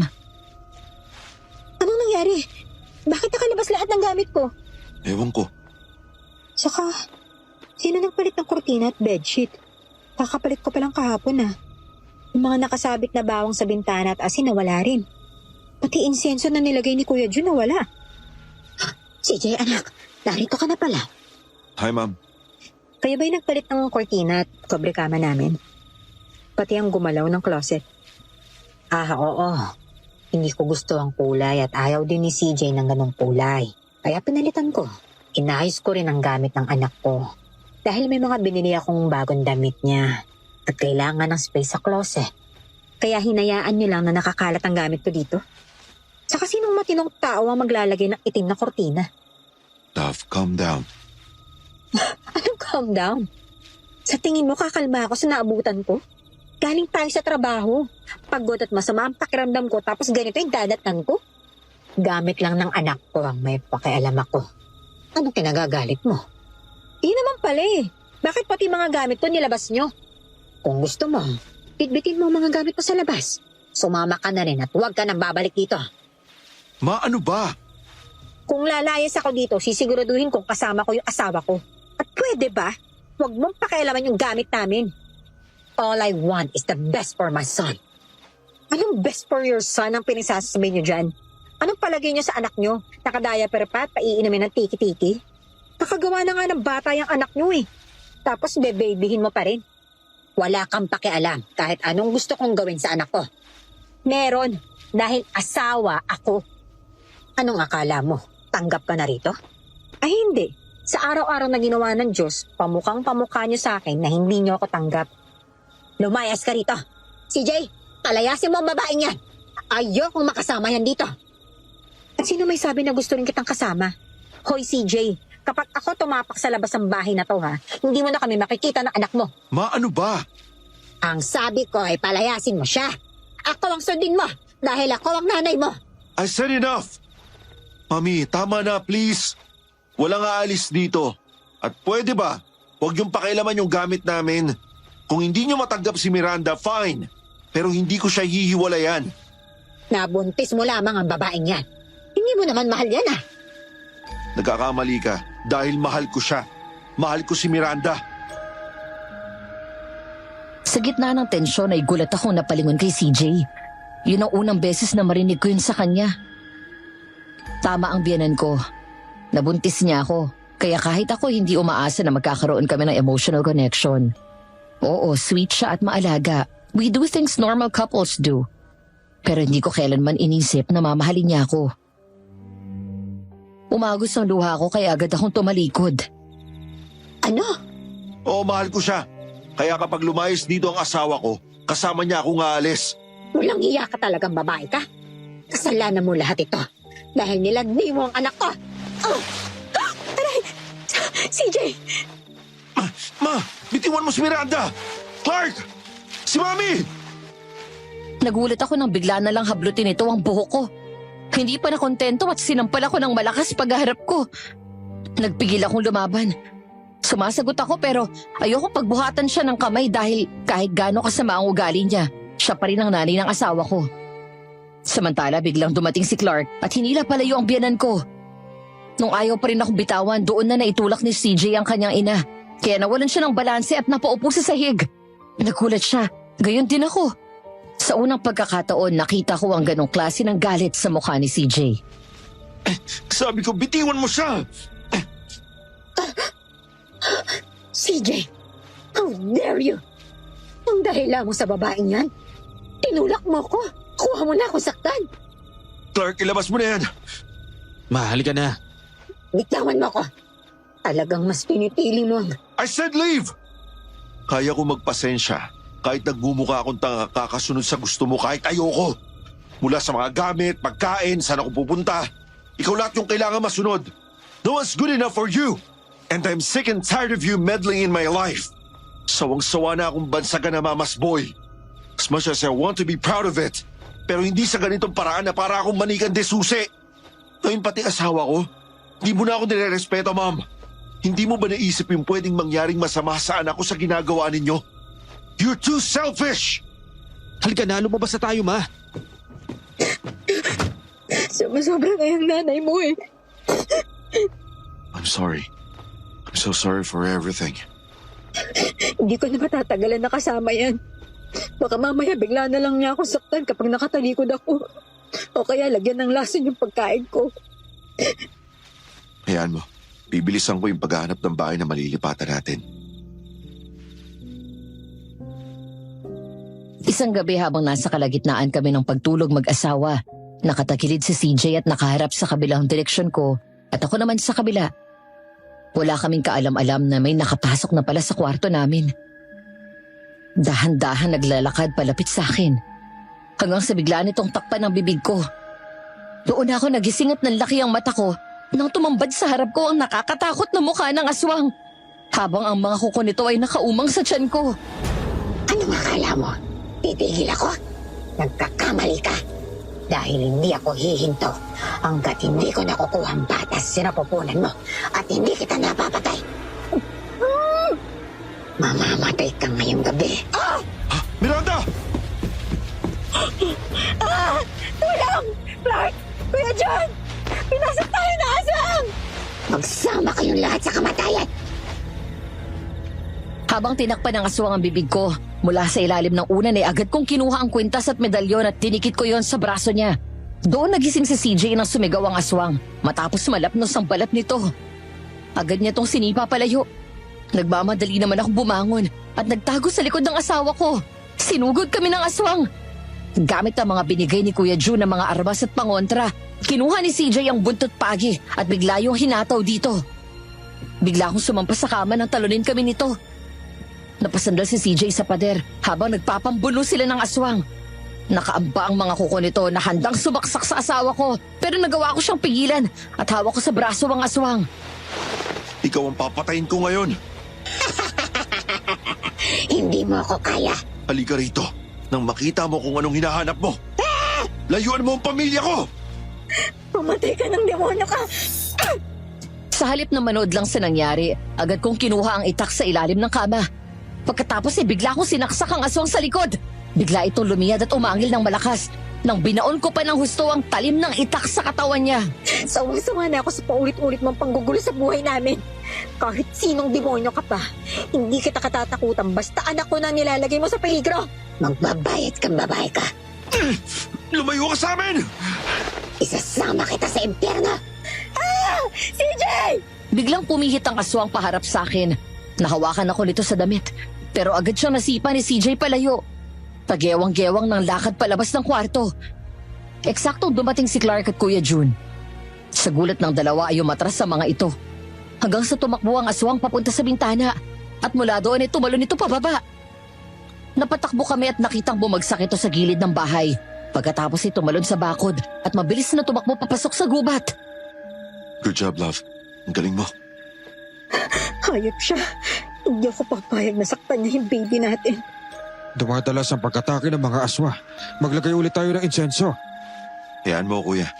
Ngayon, biniling ko na kay Ate Inday na sa susunod ay inutusan sila ni Mami na pakialaman yung kwarto namin. Magsumbong muna sila. Isang gabi dahil masama ang pakiramdam ni Ate Inday, nagpresenta ako na ako na lang ang magluluto ng ulam para sa hapunan. Dahil doon nagkikrave ako ng sabaw. Tinolang manok ang niluto ko. Habang ginigisa ko ang bawang, luya at sibuyas, si CJ naman ay nagluluto ng buttered garlic shrimp dahil isa rin yun sa cravings ko ngayong gabi. Habang hinihintay maluto ang mga hipon, lumapit si CJ sa akin at malambing akong niyakap mula sa likod. Bago naman yan, love. Sandali lang to. Tapos kakain na tayo agad. Tapos ko nang himayin yung daon ng malunggay. Sabi ni Ate Inday, masustansya daw to. Lalo sa'yo, para marami kang gatas paglabas ni baby. Excited na ako sa niluluto mo, ha? Nang lalaway na ako sa hipon, oh. Konti na lang din to. Tapos yung manggang hinog mo, nasa ref na. Thank you, love. I love you. Alam mo, hindi ko akalain na mamahalin kita ng ganito kadali. Bahagya akong natigilan. Binaba ko muna ang sandok habang naghihintay akong maluto ang manok. Pagkatapos ay pumihit ako paharap sa kanya. Inila ko ang mukha niya palapit sa akin at hinalikan ko ng matagal sa labi. Yumakap siya sa akin ng mahigpit at tumugo ng isang mas matamis na halik. I love you too. Pareho lang tayo. Hindi ko akalain na mamahalin din bala kita agad. Kasi aminin natin, kaya tayo nagpakasal dahil lang sa baby natin, di ba? Well, hindi man ako magiging perpekto, pero sisikapin ko na magiging mabuting asawa ako at ama dyan sa anak natin. Mahal na mahal ko kayo ng baby natin. Masaya ako na ikaw ang daddy namin. Alam ko naman na nahihirapan ka dito sa bahay dahil kay Mami. Konting tiis lang ha. Kanina, may nakita na akong bahay na sigurado ako magugustuhan mo. Pinapacheck ko na lang kay Clark yung mga detalye. At kapag okay na, lilipat tayo agad ha. Alam ko rin na hindi madali sa'yo ang nangyayari. Palagi ka naiipit sa amin ng mami mo. Pero salamat ha. Kasi lagi mo akong pinagtatanggol sa kanya. Nahihiya kasi ako sa inaasal ni Mami. Ilang sandali pa ay humahangos na bumaba ang biyenan ko. Galit na galit habang nakatakip ang ilong. Naluluha ang mga mata na parang hindi makahinga. Dahil doon ay nag-aalala na napatakbo si CJ sa ina. Ako ba ni nag-alala rin sa nakita ko kaya sumunod ako sa kanya. Ma, ano nangyayari sa'yo? Hindi ako makahinga, anak. Daling kita sa ospital, gusto mo? Hindi na, anak. Ayos lang ako. Ano ba naman kasi yung amoy na yon? Sinabi ko na, di ba, na huwag kayong magluluto ng may bawang dito. Sorry ma. Yan po kasi yung cravings ni Miranda eh. Itapon niyo na nga yan! Pagluluto na lang po kita ng ibang pagkain. Kung ayaw mo nang niluluto namin, okay lang. Pero wag mo naman itapon. Sayang yung pagkain eh. Biyaya ng Diyos yan. Hindi ka na talaga nakikinig sa akin. Halika na ma'am. Sasamahan na lang kitang kumain. Pagdating sa kwarto ay nilalaya ni CJ ang mommy niya hanggang sa makahiga sa kama. Kinasikaso niya ito. Kinumutan at pinainom ng gamot. Pagkatapos sinuupo sa gilid ng kama at hinawakan sa kamay. Ngumiti si Evelyn at marahang hinaplos ang mukha nito. Ay, nakakamiss ang ganito, anak. Yung mga panahon na sa akin lamang ang atensyon mo. Ngayon, puro na lamang si Miranda ang inaasikaso mo. Ma'am, I'm sorry kung lately palagi ko nang kinukontra yung mga sinasabi mo ha. Pero kailangan mong maintindihan na hindi habang panahon nasa poder mo ko. Gusto ko magkaroon ng sariling buhay at pamilya. Si Miranda at ang magiging baby ko. Sila ang sobrang nagpapasaya sa akin ngayon. At mas sila yung buhay ko. Ay, mahal mo ba talaga siya? Yes, seryoso ako sa kanya ma. Kaya sana wag na po kayo makialam sa amin. Kaya mo kami mag-handle ng sarili naming buhay. Mabuting asawa si Miranda, ma'am. Maayos siya at masino. Give her a chance. Kilalanin niyo na muna siya. Mabait siya at mabuting tao. Kung lumalaban man siya sa inyo noon, dahil kailangan niyang ipagtanggol yung sarili niya. Oh, sige. Kung yan talaga ang totoong magpapasaya sa iyo, susubukan ko siyang pakisamahan. Thank you, Mommy. I really appreciate that. At teka, ano itong mga nasa kamay at braso niyo? Panlata ito ah. Tsaka itong nasa kamay niyo. Bakit parang lapnos? Ma'am, saan niyo nakuha to? Ha? Ano? Wala lamang to. Matanda ako eh. Naglalakad-lakad kasi ako dyan sa kakahuyan kanina. Nung wala ako magawa. Tapos itong nasa kamay ko napaso ako sa kaldero nung nakaraang araw. Nahawakan ko hindi ko alam na mainit. Ingatan niyo kasi lagi yung kilos niyo at huwag kang pupunta dyan sa may kakahuyan, ma'am. Eswang na nakatira dyan eh. Oo, sige. Sige na. Bumaba ka na at kumain ka na. Ayos lang ako rito. Okay, ma'am. Samantala ang mga sandaling yon sa kusina ay napailing na lang ako sa halip na mainis. Tama si Clark. Drama queen talaga ang biyanan ko. Alam ko ang itsura ng may sakit sa puso, lalo na kapag inaatake ang pasyente. Dahil may sakit sa puso si tatay noong nabubuhay pa siya. At ilang beses ko nakita kung paano siya atakihin. Kaya alam kong umaarte lang yung biyanan ko at hindi nagsasabi ng totoo. Hindi na lang din ako kumibo. Samantala pinatay ko ang kalan kung saan niluluto ni CJ ang hipon. Ako naman ay naglagay ng gulay sa tinola.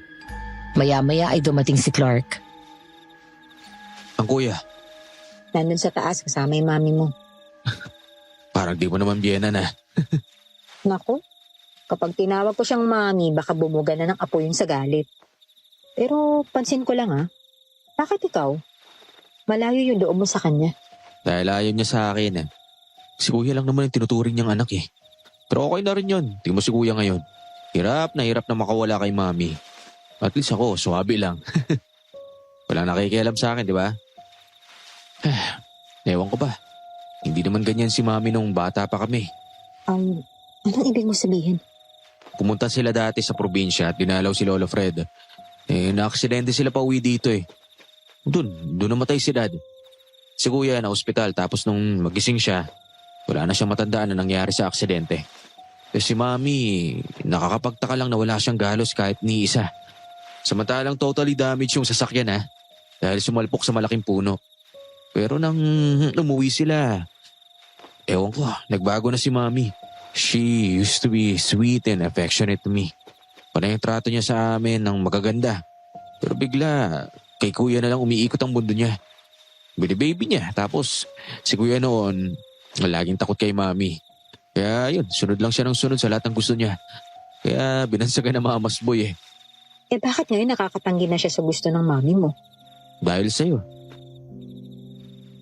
Maya-maya ay napatingala kami ni Clark nang marinig namin ang mga yabag ng paa ni CJ. Nakangiti siya lumapit sa amin. Magaan ang aura ng mukha na parang may nangyayaring maganda. Kumusta siya? Okay naman. Malakas talaga yung allergy niya sa bawang eh. Hindi mo naman sinabi di sana sa dirty kitchen na lang tayo nagluto. Hindi ka ba nagtataka? Hindi naman allergic si Mami sa bawang nung mga bata pa tayo, di ba? Hindi kaya siya yung aswang? Sira ulo. Kinagabihan, pasado 11:00 ng gabi. Habang may tinatapos na trabaho si CJ sa computer, bumaba ako sa kusina para uminom ng gatas. Habang naroon ay bigla akong nakaramdam ng bigat sa paligid. Sa hindi malamang dahilan ay bigla akong nakaramdam ng kilabot. Lumingon ako sa paligid. Wala nang tao doon maliban sa akin. Muli kong tinuon ang sarili ko sa ginagawa ko. Hanggang sa may maramdaman akong unti-unting naglalakad sa likuran ko. Ma! Nandiyan pala kayo. Kanina pa po ba kayo dito? Ang akala ko wala akong kasama eh. Ay, galing ako sa dirty kitchen. Hindi ko kasi narinig na bumukas yung pinto. Miranda, sige na, umakyat ka na. Love, nakakuha ka na ng gatas mo? Oo, paakyat na ako. Nagulat ako nang makita na nasa likod ko ang biyanan ko. Ang nakapagtataka dito, masyado siyang malapit sa akin. At ang kamay niya ay nasa likod na parang may tinatago. Ang kwento ni Clark sa akin na makapasok daw kami ni CJ sa kwarto at wala akong kamalay-malay sa mga nangyayari, doon niya nilapitan ng ina. Galit at purasahan itong hinila ang kamay na nakatago sa likod at bumulaga sa harapan ni Clark ang isang mahabang kitchen knife. Ano sa tingin mong ginagawa mo? Wala. Akin na yan. Ibigay mo sa akin yung kutsilyo. Ano ba? Huwag mo nga akong gawing tanga, ma. Kitang-kita ko yung gagawin mo. Sasaksakin mo si Miranda habang nakatalikod siya. Hindi siya bagay sa kapatid mo. Pabayaan mo ako sa gagawin ko. Hindi lang asawa ni Kuya ang pinag-uusapan natin dito, kundi best friend ko rin. Na walang kamuwang-muwang na pamangkin ko ang gusto mong patayin. Dugo pa lang yon. Hindi pa tao. Naririnig mo bang sinasabi mo, ma? Hindi ka man na ba natatakot sa Diyos? Apo mo yun, oh. Nababaliw ka na ba? Sarili mo lang ang iniisip mo. Hindi ka na naawa kay Kuya. Huwag kang makialam. Subukan mo saktan si Miranda at ang pamangkin ko. Kung hindi ako mismo magtatapon sa isang kulungan. Isa ka pang visit sa buhay ko. By the way, ma. Gusto mo? Bawang? Maglagay ka sa bintana mo. Ilayo mo yan. Ayoko niyan. Sabi ko na eh. Hello, Apo. Lolo, tama nga po ang sinabi mo. Napagtagpi-tagpi ko na. Sa tingin ko, kailangan nyo nang umuwi rito.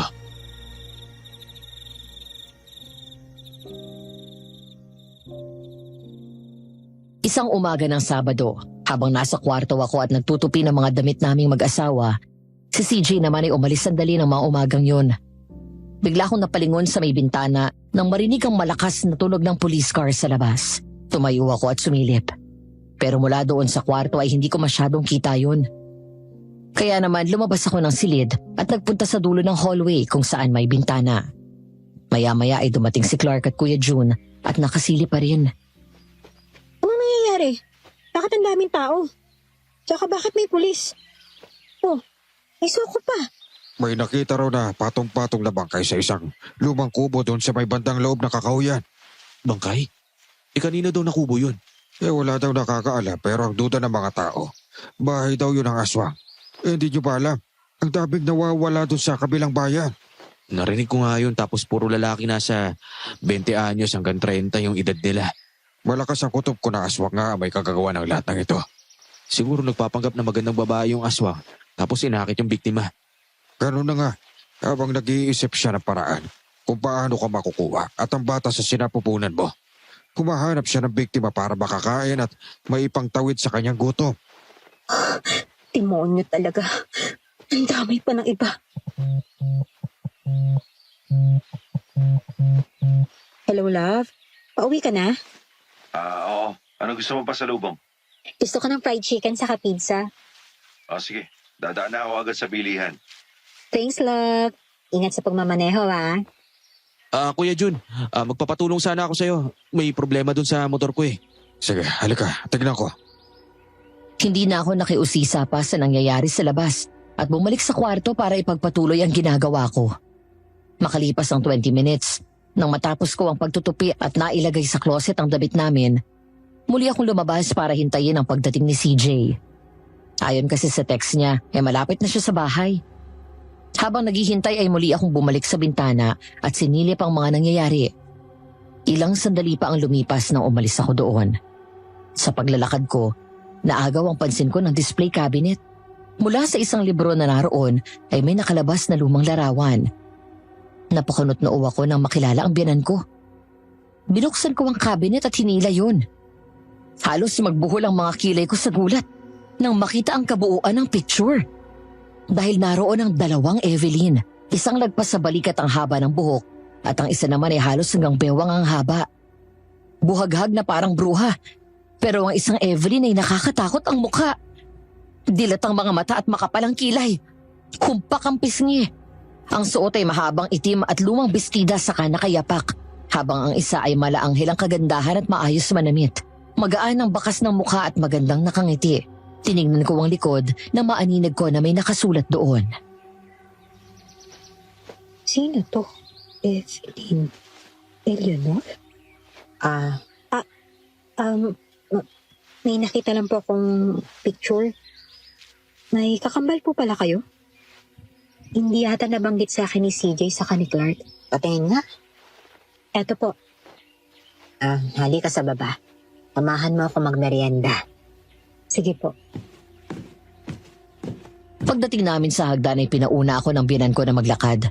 Hanggang sa nakadalawang baitang pa lang ako. Nagulat na lang ako nang maramdaman ko na may tumulak sa akin. Napasigaw ako.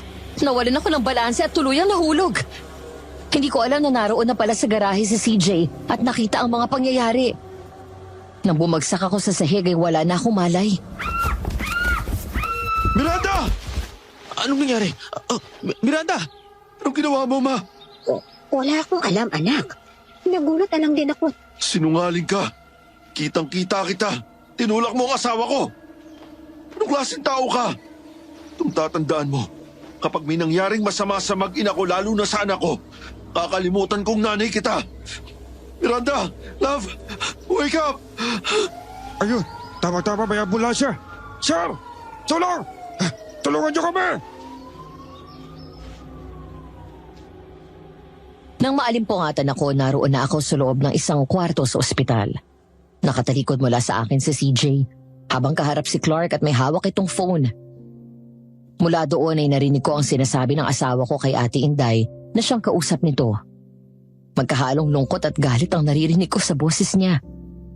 Nang mga panahon na yon ay wala pa akong alam kung bakit ako nahulog sa hagdan. Nang kapain ko ang noo ko, Naramdaman ko na may gasa na makapal doon. Oo, Ate Inday. Pakilagay lahat ng gamit namin sa luggage ko at luggage ni Miranda. Kung hindi kasya, kunin niyo muna yung maleta ni Clark. Thank you, Ate. Love, Kuya, gising na si Miranda. Love, kumusta ka na? Anong nararamdaman mo? nahihilo pa ako eh. Ang baby natin, kamusta siya? Our baby is safe. Napakabuti ng Diyos, love. Sa kabila ng mga nangyari, healthy pa rin siya. Salamat at ligtas kayo. Salamat sa Diyos. Akala ko na wala na siya sa atin eh. Ano ba nangyari? Naramdaman ko na lang na may tumulak sa akin. Ang mami mo ba? Oh, I'm so sorry, love. I'm so sorry. Hayop siya. Alam kong nanay niyo siya. Pero napaka-demonyo ng nanay niyo. Hindi ko siya mapapatawad sa ginawa niya sa akin. Muntik mo wala yung baby ko nang dahil sa kanya. Pinaayos ko na yung gamit natin kay Ate Inday. Bukas sabi ng doktor, makakalabas ka na. Kukunin na ni Clark yung mga gamit natin mamaya at dadalhin sa apartment ko. Pagkalabas natin ng ospital bukas ng gabi, dadaan lang tayo doon para tignan kung may mga gamit ka pang naiwan. Tapos aalis rin tayo agad, ha? Okay. Lalayo na tayo, love. Dapat nakinig na ako sa'yo noon pa eh. Kung umalis na sana tayo agad sa bahay, hindi mangyayari to. I'm so sorry. Hindi ko akalain na magagawa yun ni Mami. Wala kang kasalanan. Ang importante, ligtas kami ni baby. Masamang tingin ang pinukol ko sa biyanan ko pagpasok namin ng bahay. Masakit pa ang katawan ko. Pero kailangan ko umakyat sa kwarto para tignan kung may importanteng gamit pa akong naiwan. Dahil hanggat naroon ang biyanan ko, ipinangako ko sa sarili ko na hinding-hindi na ako tatapak sa bahay na yun. Ilalayo namin sa kanya ang anak namin at hinding-hindi niya makikita ang kanyang apo. Samantala agad namang nataranta ang biyanan ko nang makitang pumasok kami. Takot at pag-aalala ang nakita ko sa kanyang mukha. Nataranta na sinundan kami hanggang sa kwarto, pero hindi man lang tinapunan ni CJ ng tingin ng nanay niya. Nang sinubukan niyang humarang sa daan ng asawa ko, hinawi niya ito sa tabi. Love, kunin mo agad yung kukunin mo, ha? Oo, konti na lang naman na to eh. Mukhang nalagay na nila lahat sa maleta. Yung mga pagkain ko pala sa ref ha. Ako na maghahanda. Alam ko naman kung ano yung sa'yo dun eh. Thank you. Anak, sandali lang. Pakinggan mo muna ako. Mali ang nakita mo. Ano, nakuha mo na? Oo, okay na. Nandito na lahat sa bag ko. Halika na, umalis na tayo rito. Anak, sandali lang. Ano? Anong papakinggan ko? Anong excuses na naman yung sasabihin nyo? Wala ka na maidadahilan sa akin dahil kitang-kita ko kung paano mo tinulak ang asawa ko. Nakita ko kung paano kang ngumiti habang pinapanood mong gumugulong pababa ng hagdan si Miranda. You're evil, Ma. At kinakaya ko na ikaw ang nanay ko. Anak, I'm sorry. Hayop ka. Patawarin ako ng Diyos at ang mga anak mo, pero hayop ka. Demonyo ka. Sarili mong apo, pinagtangkaan mong patayin. Tatanggapin ko pang kung hindi mo ako gusto para kay CJ eh. Pero bakit pati yung anak ko na walang muwang, dinadamay mo? Hindi pa siya pinapanganak. Gusto mong idamay sa galit mo sa akin? Hindi ka tao. Demonyo ka. Wala kang pinagkaiba sa aswang na yon. Simula ngayon, kalimutan mo nang may anak ka. Mula kay Clark, ngayon naman ang asawa ko at ang baby ko. Hindi mo tinatrato ng maayos. Nagtiis ako mag-isunod-sunuran sa inyo kasi nire-respeto ko kayo. Dahil nanay ko kayo at mahal ko kayo. Pero ginawa mo akong laruan. Tinali mo ako sa mundo nyo. And I don't wanna be part of that world of yours. Ayoko nang nag-iisa, Ma'am. Ayoko nang nakatago lang ako sa dilim. Ayaw na kitang makasama. Magkaliwanagan nga tayo. Ano ba ang dahilan bakit pinagtangkaan mo ang buhay ko? Dahil ba sa picture na nakita ko? Ha? Iyon lang naman yung huling na pag-usapan natin, di ba? Ano bang meron doon sa picture na yon? Ano? Anong picture? Yung picture nila ng kakambal niya. Kambal? May kakambal ka, Ma'am? Hindi mo alam? Hindi. Evelyn at Eleanor. Eleanor? Sakit ang ulo ko. Di ka na. Umalis na tayo dito. Baka dalayan ng sobrang stress. Ako na magmamaneho, kuya. Sandali! Ang sakit! Ah! Oh my God! CJ! Nagtaka ako nang biglang pumikit si CJ. Napahawak ito sa ulo at biglang napasigaw nang sumakit yun. Agad akong lumapit sa kanya at hinawakan siya. Nakaramdam ako ng pag-aalala nang mapaluhod siya at halos iumpog ang ulo sa semento. Dahil doon nilabis akong natakot at nag-alala para sa kanya. Lumapit si Clark maging ang biyanan ko. Anak, anong nangyayari sa'yo? Huwag mo akong hawakan! Love, anong nangyayari sa'yo? Ayoko na dito. Umalis na tayo. Halika na! Clark, balik tayo sa ospital. Sige. Walang aalis hanggat hindi ko sinasabi. Napaatras kaming tatlo nang biglang magbago ng anyo ang biyanan ko. Nanlaki ang mga mata ko sa gulat nang makita na siya ang aswang na paulit-ulit na nagtatangka sa buhay ko. Ang aswang na inakala naming patay na. Ngayon ko na pagtahi-tahi ang mga senyales. Ang pagka-allergic daw nito sa bawang. Ang paulit-ulit nitong pag-uutos sa mga kasambahay na alisin ang mga pangontra ng aswang sa kwarto namin. Ang masangsang na amoy mula sa kwarto nito na minsan ang naikwento ni CJ sa akin. Ang mga pagkakataon na sumasalakay ang aswang na nagising na ang mga tao doon sa bahay dahil sa sigawan namin pero siya hindi man lang lumalabas. Ayun pala, siya mismo yung aswang. Sabi ko na nga ba, hindi ikaw si Mami. Matagal na ako may hinala na ikaw mismo ang aswang na gustong pumatay kay Miranda. Ang akala ko na napapraning lang ako. Hindi ako nagsalita dahil nanay kita. Pero tama palang kutob ko noon pa. Alala ko na. Nung marinig ko ang pangalan na Eleanor. Nung gabi pa uwi na kami nila Mami at Daddy galing kay Lolo Fred. May babaeng humarang sa daan namin. Inawasan yun ni Daddy at bumangga kami sa kotse. Namatay sa aksidente si Dad. Pero kami ni Mami ang nabuhay. Lumapit siya kay Mami at pinatay niya. Kinain niya ang laman loob ni Mami. Pagkatapos hinila niya palabas ng sasakyan. Hindi ko alam kung saan niya dinala ang bangkay ni Mami pero nang bumalik siya, suot na niya ang damit ni Mami. Pagkatapos lumapit siya sa akin. Tandaan mo to. Simula ngayong gabi ay wala kang nakita. Ako na ngayon si Evelyn. Ako ang mami mo at lahat ng sasabihin ko ay kailangan sundin mo. Kapag nagsalita ka, papatayin kita at ang kapatid mo. Nagkakaintindihan ba tayo? Tulala at hindi makapaniwala na tumingin si CJ sa aswang. Umagos ang mga luha niya. Marahan niya akong tinulak papunta sa gilid at sinenyas na tumabi. Sinunod ko siya na umiiyak habang unti-unting nabubuklat ang katotohanan ng nakaraan ng asawa ko at ng buong pamilya niya. Ikaw ang kakambal na aswang ni Mami. Kaya kita sinusunod dahil takot ako sa'yo. Kaya gusto mo palagi ako nasa tabi mo dahil natatakot ka na bumalik ang alaala ko at malaman ng lahat na ikaw si Eleanor. Pinatay mo ang totoong mami namin. Demonyo ka! Magbabayad ka sa pagpatay mo sa mga magulang namin. Ngayon pati ang asawa at anak ko idadamay mo. Bakit? Kinuha ko lang naman ang buhay na pinagkait sa akin ng papa. Mula nang maliit kami. Si Evelyn na ang paboritong anak. Nang maging ganap na aswang ako sa edad na 14, pinatapon ako ng papa sa probinsya. Kinulong sa kuweba at kinadena doon sa bundok. Nabuhay ako parang hayop. Habang ang kapatid ko ay nabubuhay ng maayos at daig pa ang prinsesa. Dahil ikaw ang pumatay sa mami mo at pati kami ni Evelyn, nais mo rin patayin. Wala akong mapagpipilian kundi ang ilayo ka, anak. Sa kabila ng ginawa mo, hindi pa rin kita maatim na patayin. Papa, Lolo, anong ginagawa mo dito? Nung mapansin ko ang kakaibang kinikilos niya, tinawagan ko si Lolo. Siya ang nagkumpirma na hindi si Mami ang kasama natin mula nung maaksidente tayo. Kaya pinapunta ko siya rito para makorner ang impostor na yan. Nang sinabi sa akin ni Evelyn na pakawalan ka, ginawa ko dahil gusto ko rin magkaroon ka ng maayos na buhay. Pero anong ginawa mo? Pinatay mo pa rin ang kakambal mo at ninakaw mo ang kanyang buhay. Tapos ako ang kinulong mo sa bahay sa probinsya.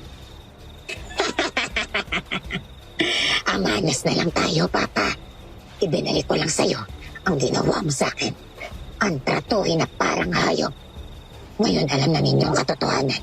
Magbabayad kayo lahat. Para malinaw, kahit kailan ay hindi ko kayo tinuring na anak. Pinaglaruan ko lang kayo. At ikaw, CJ, kinailangan kitang bantayan para masiguro na hindi mo maaalala ang nakita mo ng gabing yun. Demonyo ka nga! Huwag ang mga bata, Eleanor. Wala silang kasalanan. Meron. Lalo ka na, CJ. Pagkatapos kitang alagaan, tatalikuran mo ako na nagpalaki sa'yo dahil sa babae niyan. Na sana noong ko pa ginawa. Niloko mo kami magkapatid. Sinira mong pamilya ko. Ako ang nagpakananay sa inyo. Kahit kailan hindi ka umabot sa kalingkingan ng pagiging ina ng mami ko. Alam mo kung bakit? Dahil hindi ka marunong magpakaina. Pinanipula mo kami. Pinaikot sa mga kasinungalingan at pagpapanggap mo. Ngayon naalala ko na. Kahit sa ganda ni Mami ay wala ka pang panama. Iisa lang ang mukha ninyo. Pero magkaiba kayo ng ugali. Dahil hindi demonyo ang Mami ko. Walang pwedeng makaalam ng katotohanan. Hindi na ako pwedeng bumalik sa bundok ngayon. Huwag ka mag-alala. Hindi kita ibabalik dun dahil sa impyerno ka na didiretso. Mabilis na sumugod ang aswang. Agad tumakbo si CJ sa akin at hinarang ang sarili para protektahan ako. Una nitong sinugod si Clark. Sinakal sa leeg sa kahinagis. Tumama siya sa pader at bumagsak siya sa sahig.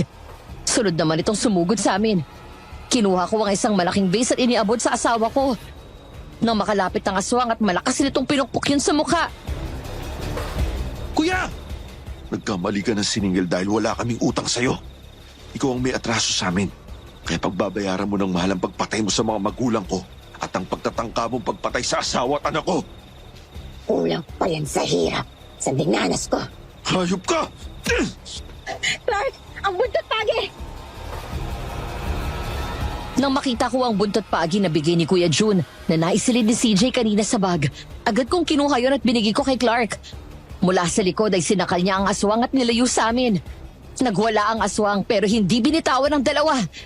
Hanggang sa dumating si Kuya June dala ang isang bolo. Sir, gamitin mo sa puso. Saksakin mo sa puso para mamatay na siya. Lolo, I'm so sorry. Pero kailangan ko pong gawin to. Naiintindihan ko. Gawin mo ang nararapat para sa katatahimik ng buhay ng pamilya niyo. Hindi niyo ako mapapatay. Talaga? Sige, panoorin mo to.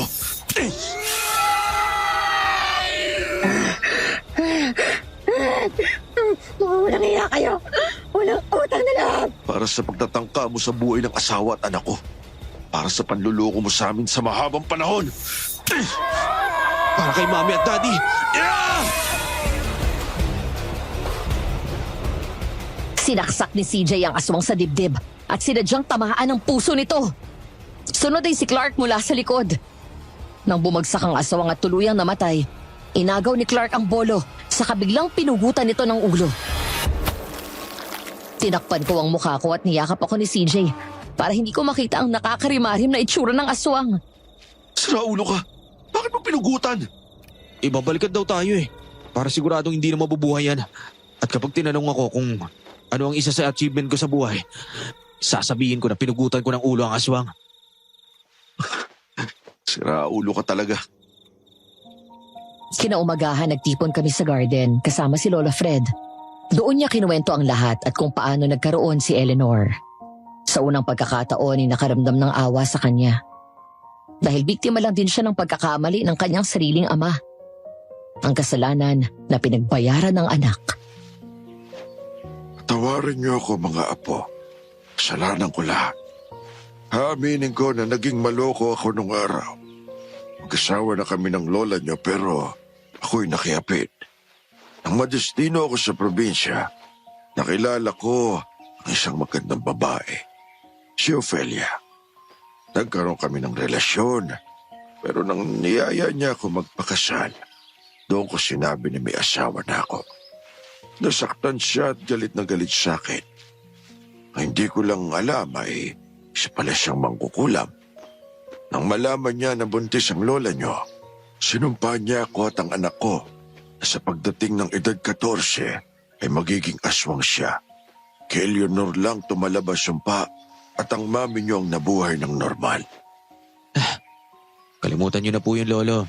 Matagal ang panahon ang lumipas at sigurado naman kami na pinagsisisihan nyo na yun. Sobrang pagsisisi ko. Sinira ko ang buhay ni Ophelia at ni Leonor. Nasaktan ko ang lola niyo. Ang kawawa kong anak. Siya ang nagbayad ng kasalanan ko at nadamay ang lola at mamit daddy niya. Lolo, I'm sorry kung kailangan sa ganitong paraan matapos lahat. Alam ko, Apo. Huwag kang mag-alala. Gaya ng sabi ko, naiintindihan ko. Patawarin niyo ako kung pati kayo nadamay. Love, Wala nang aswang. Wala nang gagambala sa atin. I'm sorry kung nangyari lahat sa'yo to. Alam ko na hindi madali pero nandito lang ako. Thank you, love, ah. Pero magiging okay din ako. Nakakalungkot to, pero mas lamang na nakahinga ako ng maluwag nang malaman ko ang totoong hindi siya ang mami ko. And I hate myself dahil napaloko ko sa kanya. Niya ako na paikutin niya ako. Wala kang kasalanan. Namanipula ka lang na. Nakalimutan mo yung nangyari dahil sa trauma mo. At hindi mo yun ginusto. I love you so much. Maraming salamat dahil hindi mo ako iniwan kahit na pinakikialaman niya yung buhay natin. At aaminin ko, nung nalaman ko na buntis ka, ginamit kitang escape route para makatakas sa anino niya dahil sakal na ako sa kanya. Kaya naman I'm so sorry. Naiintindihan ko. Kahit ako naman siguro nasa sitwasyon mo, igagrab ko lahat ng chance na makita para lang makawala sa ganun eh. Ang importante, mahal mo na ako. Sobra. Wala eh. Nadala mo ako sa sarap ng halik mo. I love you so, so much.